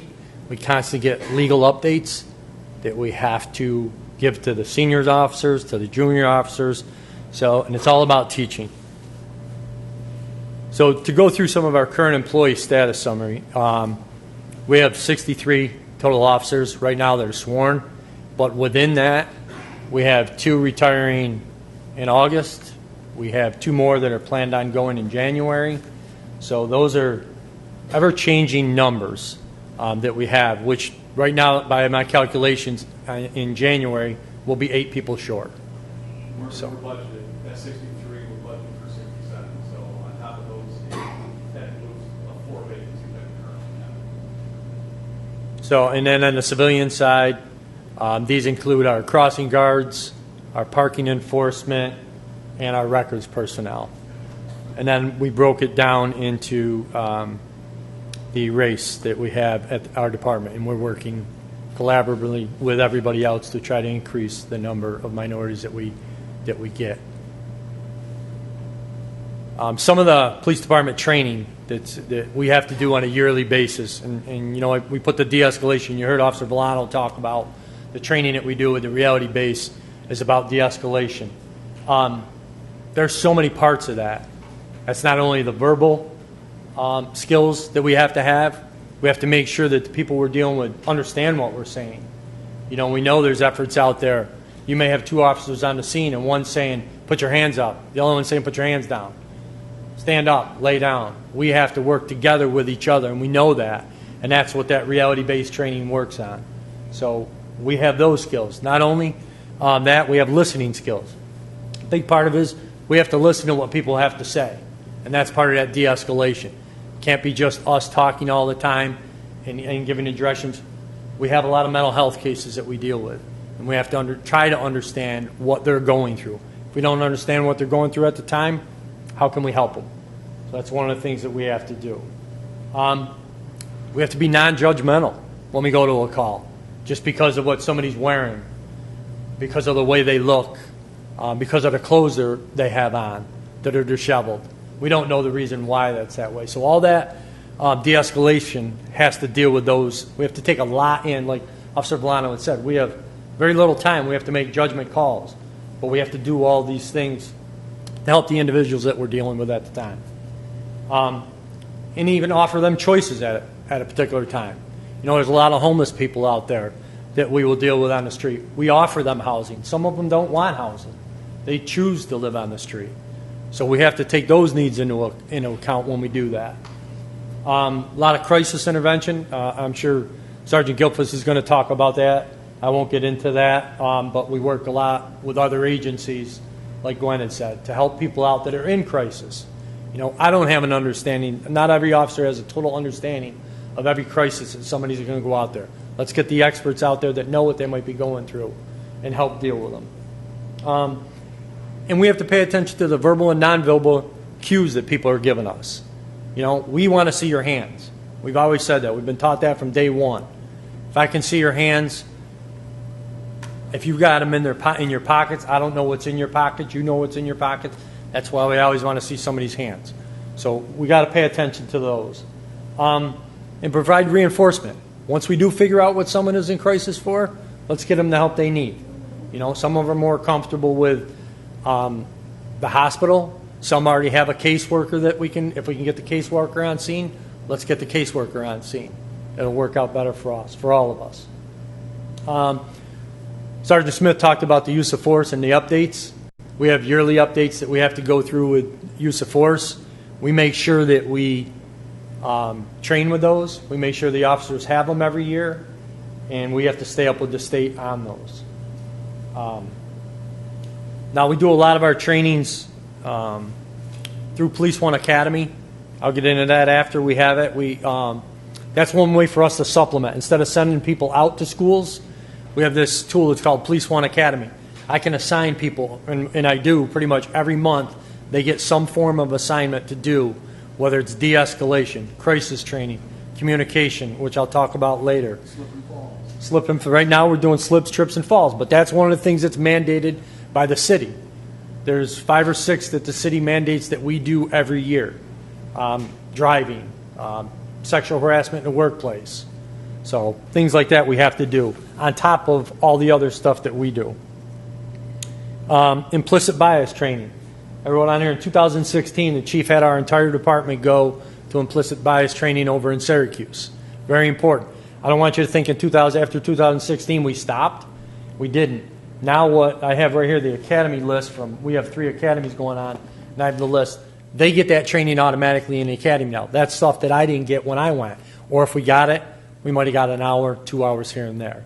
But now they get blocks of it in the academy. In each academy, Broome County, Syracuse Police Department, and Mohawk Valley, they all train implicit bias.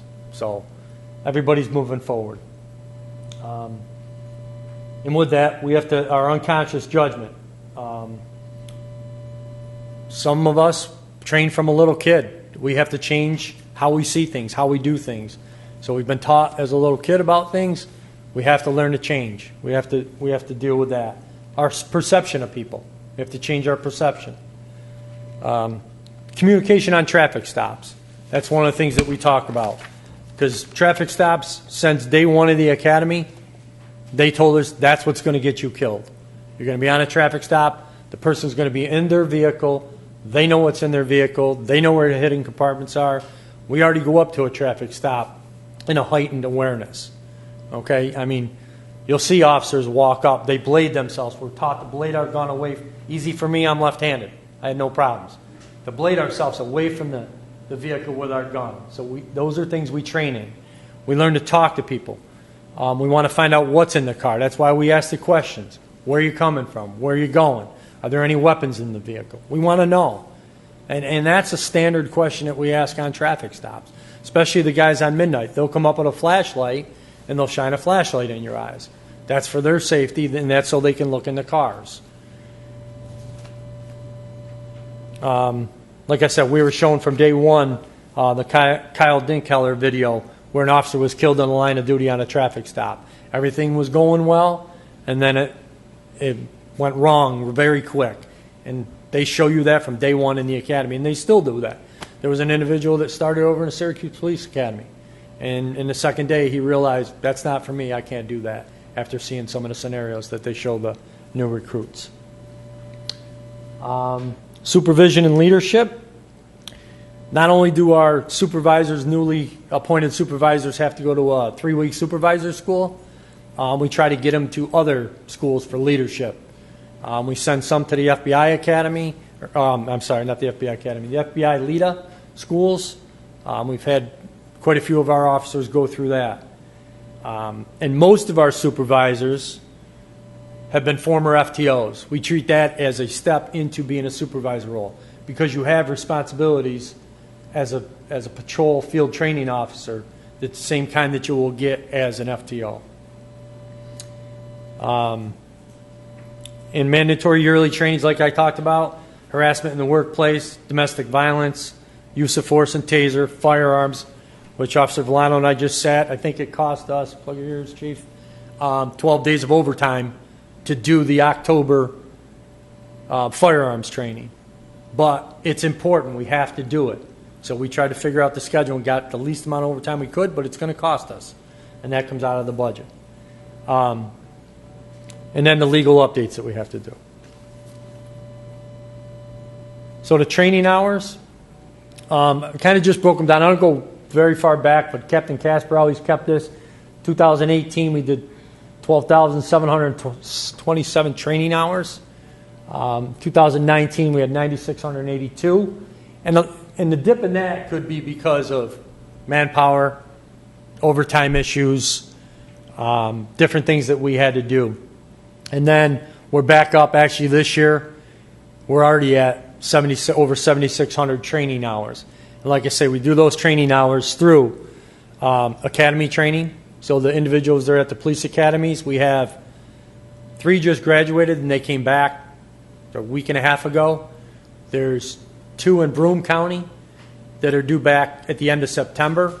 And then we have 4 at Mohawk Community College, Mohawk Police Department Academy.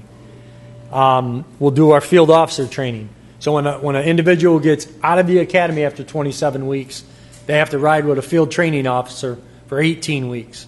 2 of those weeks, the field training officer dresses in plain clothes, so the officer can't rely on them. They have to go about and do their own thing, and then the field training officer will let us know if they're ready to go on to the next step. Narcotics training, obviously they have some specialized training that we have to send people away to. A lot of those schools aren't around here. I had to send some to Boston, up in Massachusetts, to schools. So we get the training where we can and when we can fit it in. And I talked about the city of Auburn, but the Police One Academy, that's a big asset for us because I can do that once a month. They get, at least once a month, they get some type of training on that they have to, at the end of every training, there's a test they have to take. We keep a record of it, and I get notified if they don't take it. And some of them will tell you, I get on them if I go out there and say, hey, you missed your training again, let's get it done, because it's real important.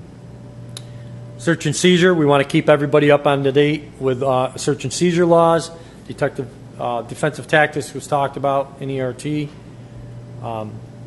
So that's some of the trainings that we do. Now I just want to get into the our upcoming exam. We do have an exam coming up September 26th. Working with Jack in the commission. They actually put on the training or the test themselves. They come up with the minimal qualifications for that test. It's going to. We don't have a location yet. No, we don't have a location yet. With COVID going on, we want to make sure, based on the numbers that we get, we have a large enough facility to host them. We had talked about a couple different time frames, but I think we may be able to do it all in one day at one sitting, but we just have to find the place. We have Wednesday night at 8 o'clock at BTW, we are going to do a recruiting seminar.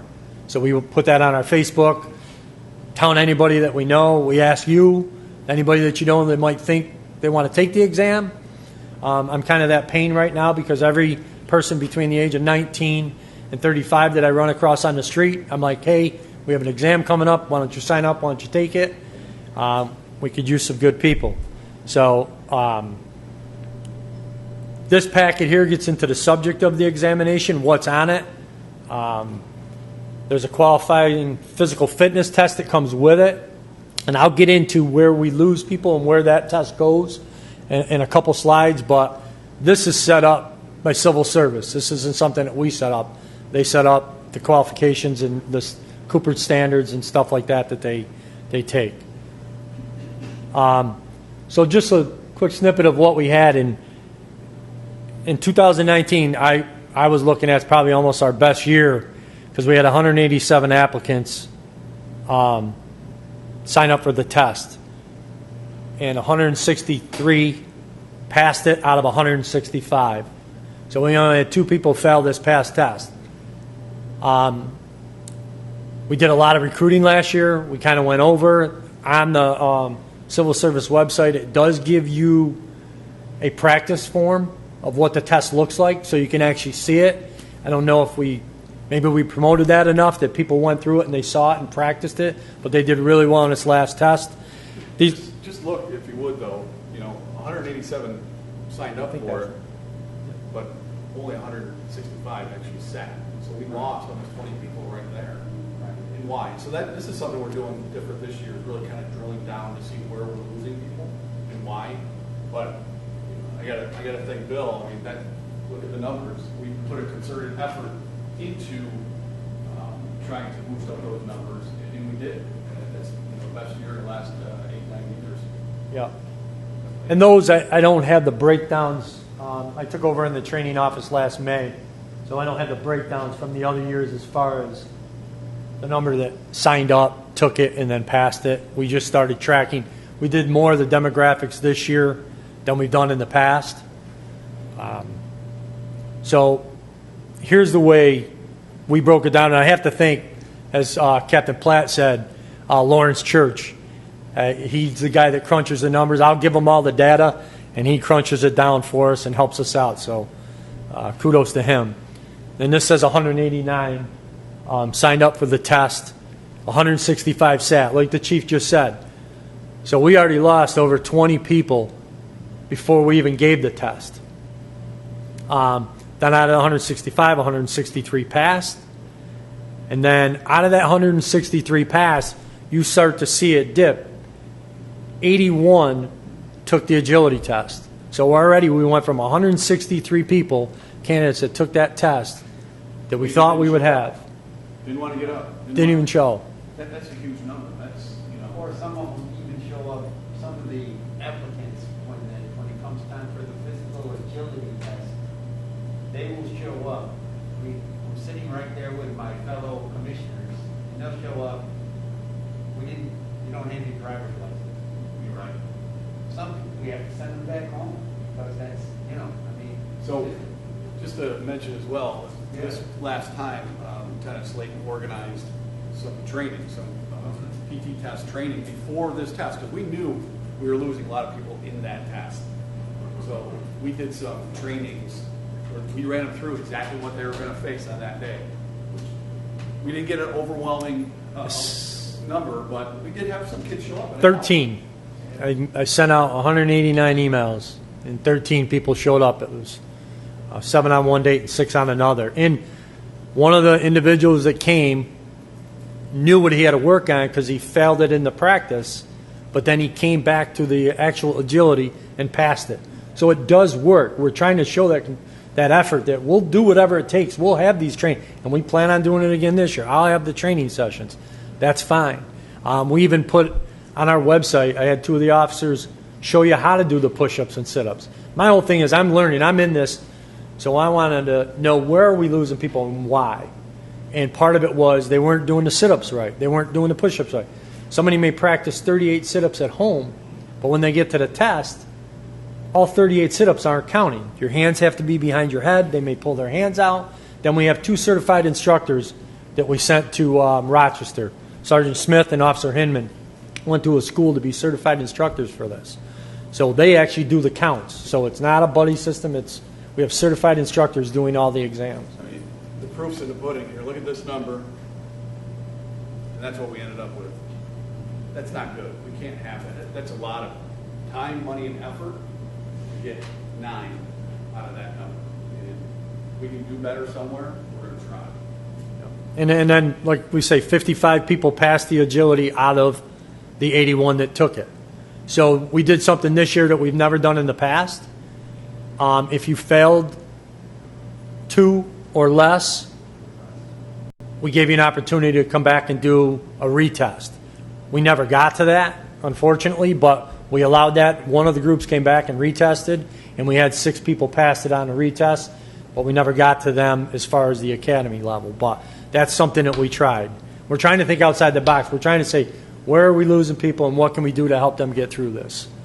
And then 50 of them completed the background. So even from the ones that passed the background, passed the agility test, we had 5 people that never turned their packet in. Just decided after that I'm not going to do it. And that happens for various reasons. They're on a couple lists because you can cross-file with us and other departments. And if they do, they might have taken a job at another department in the meantime. We will take those extra steps, those extra efforts, but it's got to be a shared responsibility, a shared onus. We just don't want somebody that just wants a job to be. You have to want to do this job. This is not just a job. You have to want to make it a part of your life to do good things for the community and live in. It's not just a career. It's not working at the gas station. No offense. I don't want to offend anybody, but you know, it's something you have to want to do. And so we'll do our part. We also have to rely on the applicant. If this is what you want to do, we'll help you get there. So out of those 50 people, 28 passed our background packet. So the way we hand the background packets are, they're given to a command staff. Each command officer gets one, sometimes two. Some of the detectives get a background packet, and it's their job to go out and investigate that person, talk to all the references. I think each of them can list 6 references and 5 or 6 acquaintances. So it's their job to go out and find out everything about that person, and then come back and with a recommendation saying yes, no, this person has this in their background, or in that process sometimes people sign off. They decide, you know what, I don't want you divulging into my background and that, I'm just going to sign off here. So we lose people there. Not out of the 28, 25 were interviewed. Like I say, the 3 we might have lost maybe because they got a job somewhere else in the meantime because they were on a couple different lists. 18 of them took the polygraph, and only 14 passed the polygraph. That's one of the things that's another tool we use. It's not a pass or fail on the polygraph per se, but it's, hey, there's some deception here. You might want to look further into this. And then the psych exam and the medical, we offered 13 people employment, and 9 people, I say, are either graduated or in the academy. So to reiterate what the chief said, out of 189 that signed up, we ended up with 9. So, and it takes a good year to get people back. It's 27 weeks of the academy, and it's 18 weeks of FTO before they get on the road. So when we talk about those losses we're going to have come January, when we put this next group in, that test will be September. We'll get the results back in December. We'll give the agility in January, and then hopefully somebody will have an academy. So we're already going to be short. Sir, you had a question? I just wanted to comment that I think you said this is the first time that you're looking at this kind of data in terms of the cases. The first time we're looking at the data, this is the first time we took all the demographics this last test and kept track of what everybody did across the board. Now that's important. I give you credit for doing it. I appreciate it. You're obviously learning a lot about the process. You're learning a lot about people who are applying and the factors that cause attrition. And now you're learning how you can address those things. And the more you keep tracking this stuff, the better you're going to get at it and the target that you can be. Yeah, my goal was to find out why and how we're losing people and what can we do and with the agility, the extra agility, having the practice ones. If we're losing them through the agility that many, let's get them out there. But I can't pick every person up and bring them to the practice agility. They have to take some of it on themselves. It's important because we hear so often from some people that, well, the people who apply are the people that are going to apply. We don't have to do anything to improve the process. Yeah. So you're taking those proactive steps. Trying Well, to make the process more accessible and doable. I appreciate that. And we're working with other organizations to do that. I mean, it's a collaborative effort. That's what we keep saying. So just who applied for our test? 90 residents from Auburn. So less than 50% are right from here in the city. I mean, I'm born and raised here. I lived here all my life. This is what I wanted to do. And we just don't see that a lot anymore. We did open it up. Last year was the first year that we allowed people outside of New York State to take the test. But then if they passed and went through everything, they would have to move in within the city limits and per the contract. So, and then we did out of demographics, the 170 people were white, 16 black, and 3 and other. So these are the stats that we have. We've never really dug into those either. We've never really looked at exactly what the makeup is, and I think it's important. Yep. So again, diversifying the list. Well, what do we? If we don't know, how how do we do it, and where are we failing? So giving us this ground level gives us a point to jump off. Yes. I would just get, it'd be interesting to see the male versus female statistics there as well for the applicants. I have that. I could get that if that's something that you want. Yeah, the next meeting, I can add that easily. Maybe we'll add it to what we put on the website. Yep. And then, just to reiterate, it's 14 total steps. So when someone says, I want to be a police officer, I took the test, it's so much more than that. There's 14 steps to take. And that's when I'm out talking to the youth that want this job. It's a commitment. It's not just show up and take the test and, no, I'm going to get a job with the Auburn Police Department, or I'm just going to show up to the agility. There's a lot more to it. There's 14 total. So, and it's not only a commitment from the individual, it's a family commitment. I mean, some people are married and have kids. I did it with a 1-year-old and a 5-year-old. It wasn't easy, but I was bound and determined to do it. And resilience. I mean, you have to want it. I can't want it for you. I can't wish this upon you. It's something that you have to want to do and put forth the effort. And then I just put it, we don't want to settle for ordinary. We want extraordinary. We're not just going to settle. And I think you all demand that of us. You want that extraordinary results out there serving you. You can't settle for that. The ordinary officer. I know how we're aiming for 1 o'clock. We do have one more section of our presentation. Is everybody hanging in there? Okay. I apologize. I appreciate your time. Sergeant Gilchrist.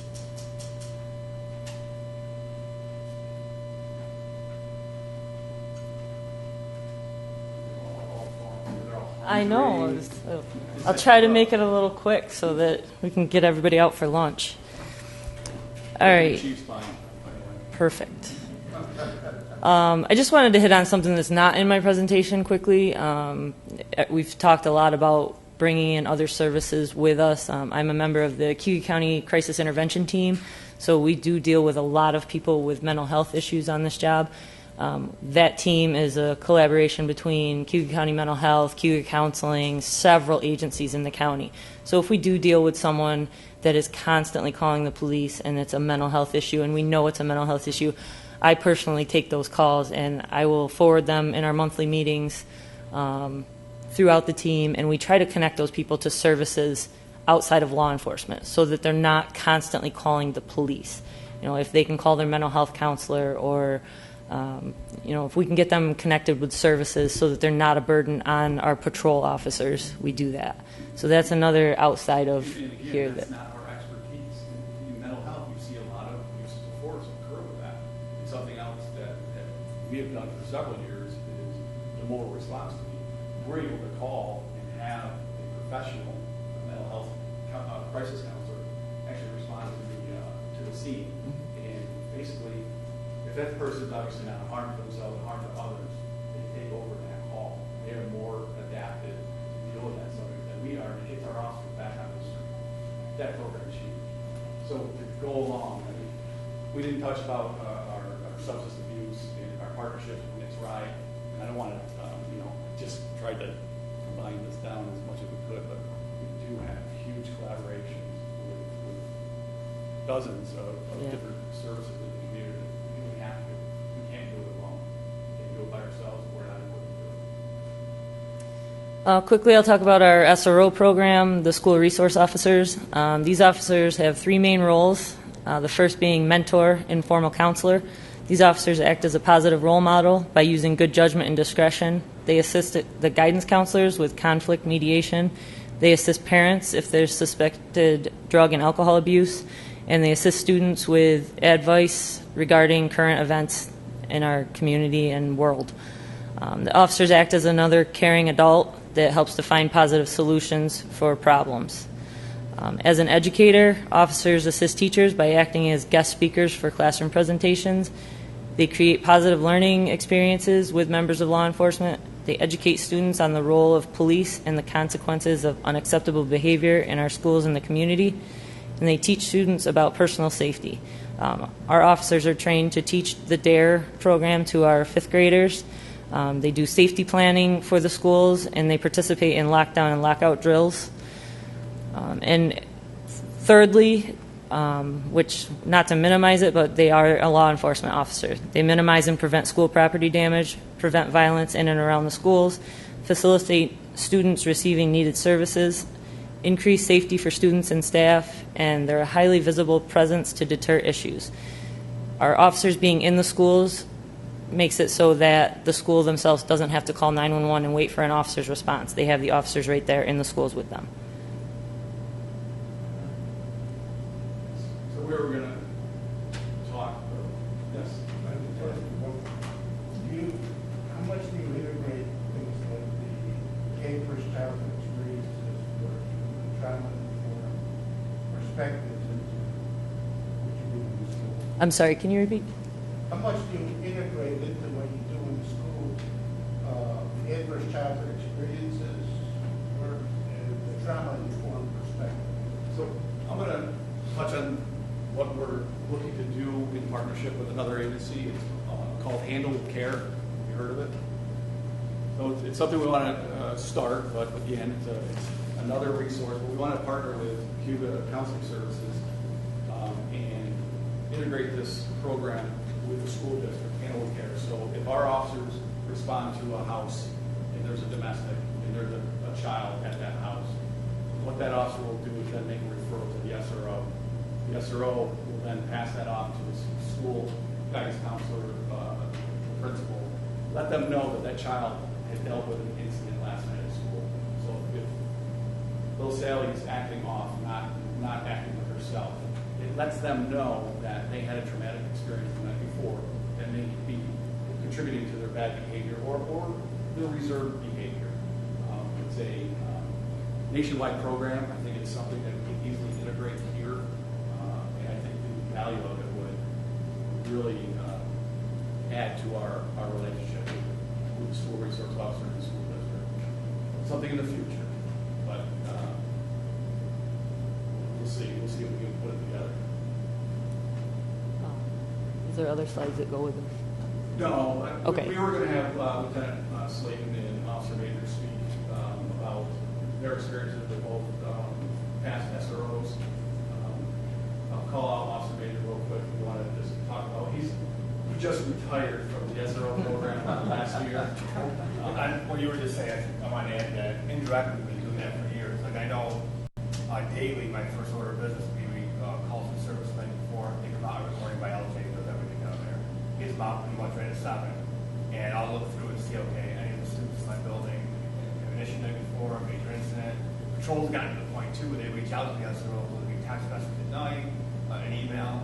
So it's gotten a lot better. I think about 14 years, probably the last 5 or 6. I think calls increase, emails increase. So, we call social workers late at night. I call the principals late at night.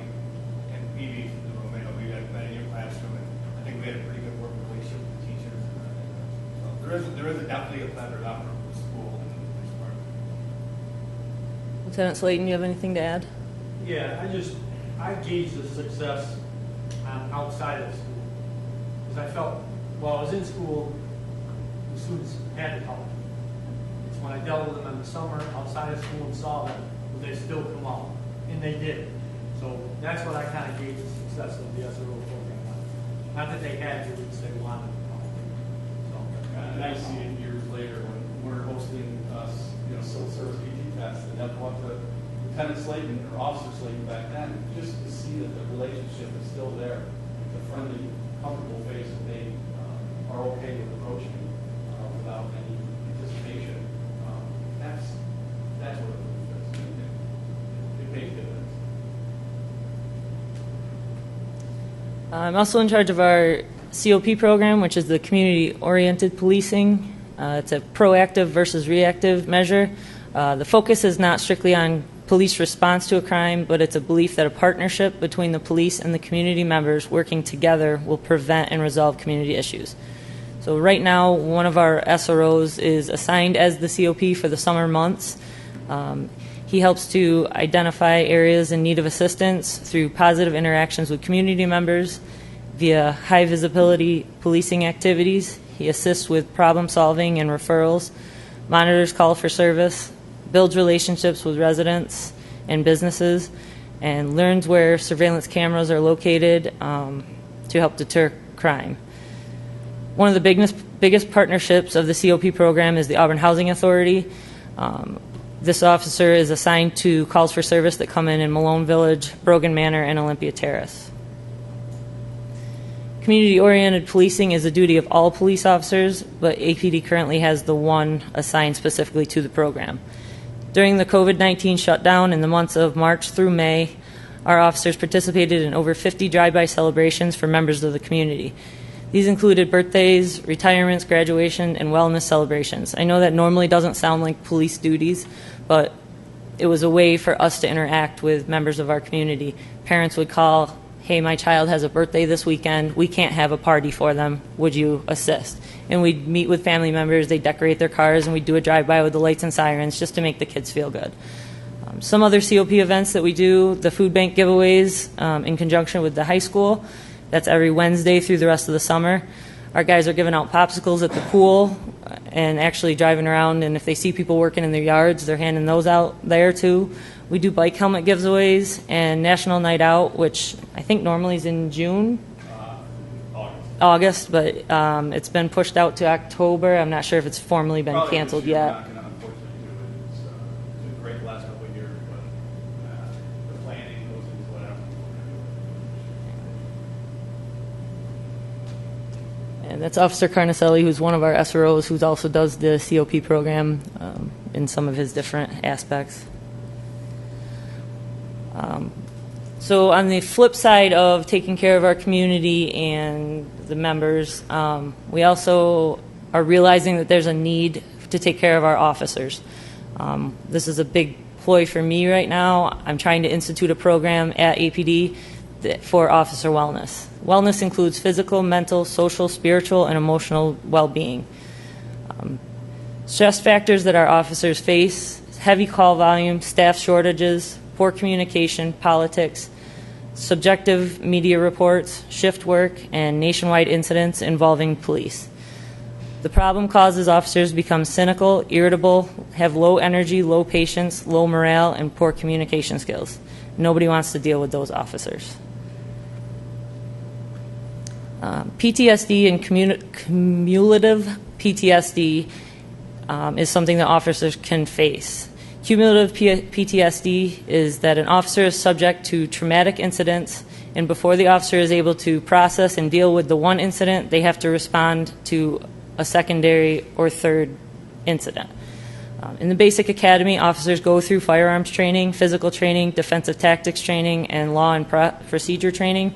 Very little, if at all, is devoted to self-care and the mental health training required to deal with the stressors of this job. Sometimes they have maybe a 2, 4, or 8 hour block. I think it's a little more now than when I went through. I don't even know if we even touched on it then. Signs that an officer may be experiencing a problem: excessive alcohol and drug use, depression, PTSD, anxiety, or the increase of sick time. If signs are detected early on, intervention can be implemented to address the issue. So in 2019, nationwide, the average divorce rate for the general population is about 40%. The divorce rate for law enforcement officers is quoted as high as 80%. The line of duty deaths nationwide was 135. Officers that died at their own hands in suicide was 228, which was a record high. So obviously there's a problem nationally that we need to address. Here at APD, we have formed a committee to design a program for our officers. We participate in the below 100 training, which is wear your seatbelt, wear your body armor, avoid complacency on calls. This last group that went to the academy, the 4 that are at Mohawk, I instituted a mentor program. So those officers were assigned to a senior officer as just a contact point at the PD throughout their academy training. You used to just get sent to the academy. Your only contact was our training lieutenant, Lieutenant Slayton. And I think once officers get to the training academy, they start to realize what structure is, and they maybe don't want to reach out to a lieutenant every time they have a question. So this gives them just an officer that they can touch base with and ask questions. How does something get done at Auburn that maybe is different than the way we're taught? That actually, as soon as it was instituted, that actually worked out. Yeah. We actually had some success with it in the very first week. We had an officer that after day one said, "This is not for me." He called his mentor. He spent 45 minutes to an hour on the phone with him nightly. The officer was able to talk to him and tell him, "Listen, the academy's not the way the job is all the time. They're going to put stress on you." He made it another week and a half or so, but he did end up separating from us. But he just realized the job was not for him. So, And that's okay. yeah, which we're okay with. It's better than investing the 27 weeks and then having him leave us. Other things that we're trying to do here is just make sure that people are aware of what the EAP program is through the city. I've been here almost 15 years, and I had no idea the programs that we offered. I know there's an EAP program, but I just recently met with Todd Webb and discussed all of the things that are offered through that. Some goals for the future, possibly budgeting for reimbursement for athletic equipment. So if somebody goes out and buys a new pair of sneakers, maybe they can put that through our wellness program and get reimbursed for the money, gym memberships, nutrition programs. There's also an app out there that I've been researching lately that offers pretty much the same thing that our EAP program does, but it's on their phones. So everybody knows that the newest generation, everything has to be on their phones. So officers would have at their fingertips access to chaplains, peer support, self-assessments for anything from mental well-being to financial well-being. They can reach out to counselors, local and national, and it's also open to their significant others and retirees. One of the programs that I'm also a participant of is our Cuyahoga County Critical Incident Stress Management Team. This is a team that was formed in 1989, basically along the same lines as Officer Wellness. This is made up of firefighters, law enforcement, clergy, 911 dispatchers, EMS, corrections, and nursing. It was formed because firefighters and law enforcement are 5 times greater risk of depression and PTSD than the general population. 85% of emergency service providers will face burnout in less than 5 years due to the critical incident stress. The goal of the team is to help the individual set achievable expectations to improve coping skills, promote closure to an event, and to foster communication between the individual, their family, and their coworkers. They do this through pre-incident education, response to critical incidents, peer support, and referral to ongoing available services. So with this team, if there's a critical incident involving an officer or firefighter or really anyone, they'll actually respond and offer peer support at the scene for our emergency service providers, and then they'll do follow-ups with them, connect them with services. Officer involved shooting, officer goes on a death of a child. Mhm. They happen to have a child the same age. You never know when this trauma is going to sneak up on you. And it's very important, it's our obligation as command officers. And there's a huge stigma. Cops, tough, callous exterior, we don't suffer a lot. And trying to break through that tough exterior and accept help is the first challenge. And if we don't take care of our people, how do we expect them to take care of the community? And it's our obligation, our responsibility. Okay, I'll turn that over to the union.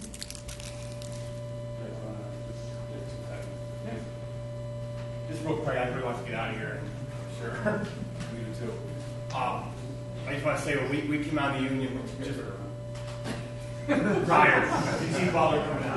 And one of the goals that we set as a union board is to be more involved in the community. Is to get involved in the community.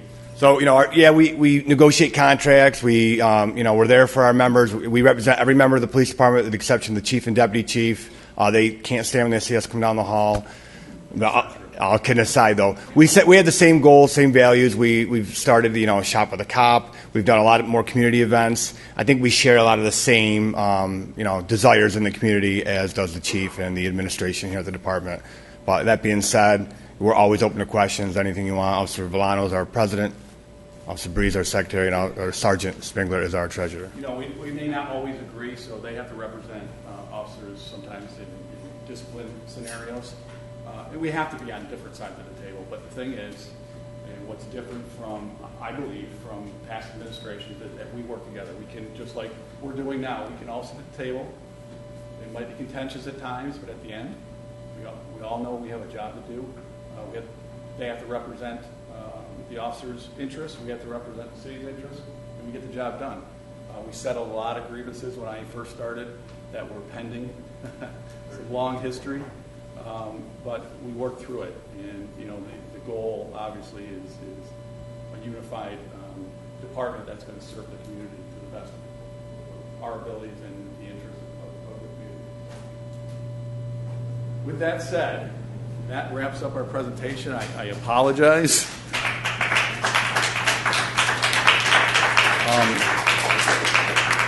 What I wanted to do is really, and I told Bill this before, I want to offer each of you the opportunity, if you're interested at some point. I really think this is just, you know, we could read words on a page all day, but to have you sit in a car on a Friday night and go for a 4-hour, 8-hour ride-along experience, I think that'll give you a totally different perspective for what our officers are doing each and every day out there.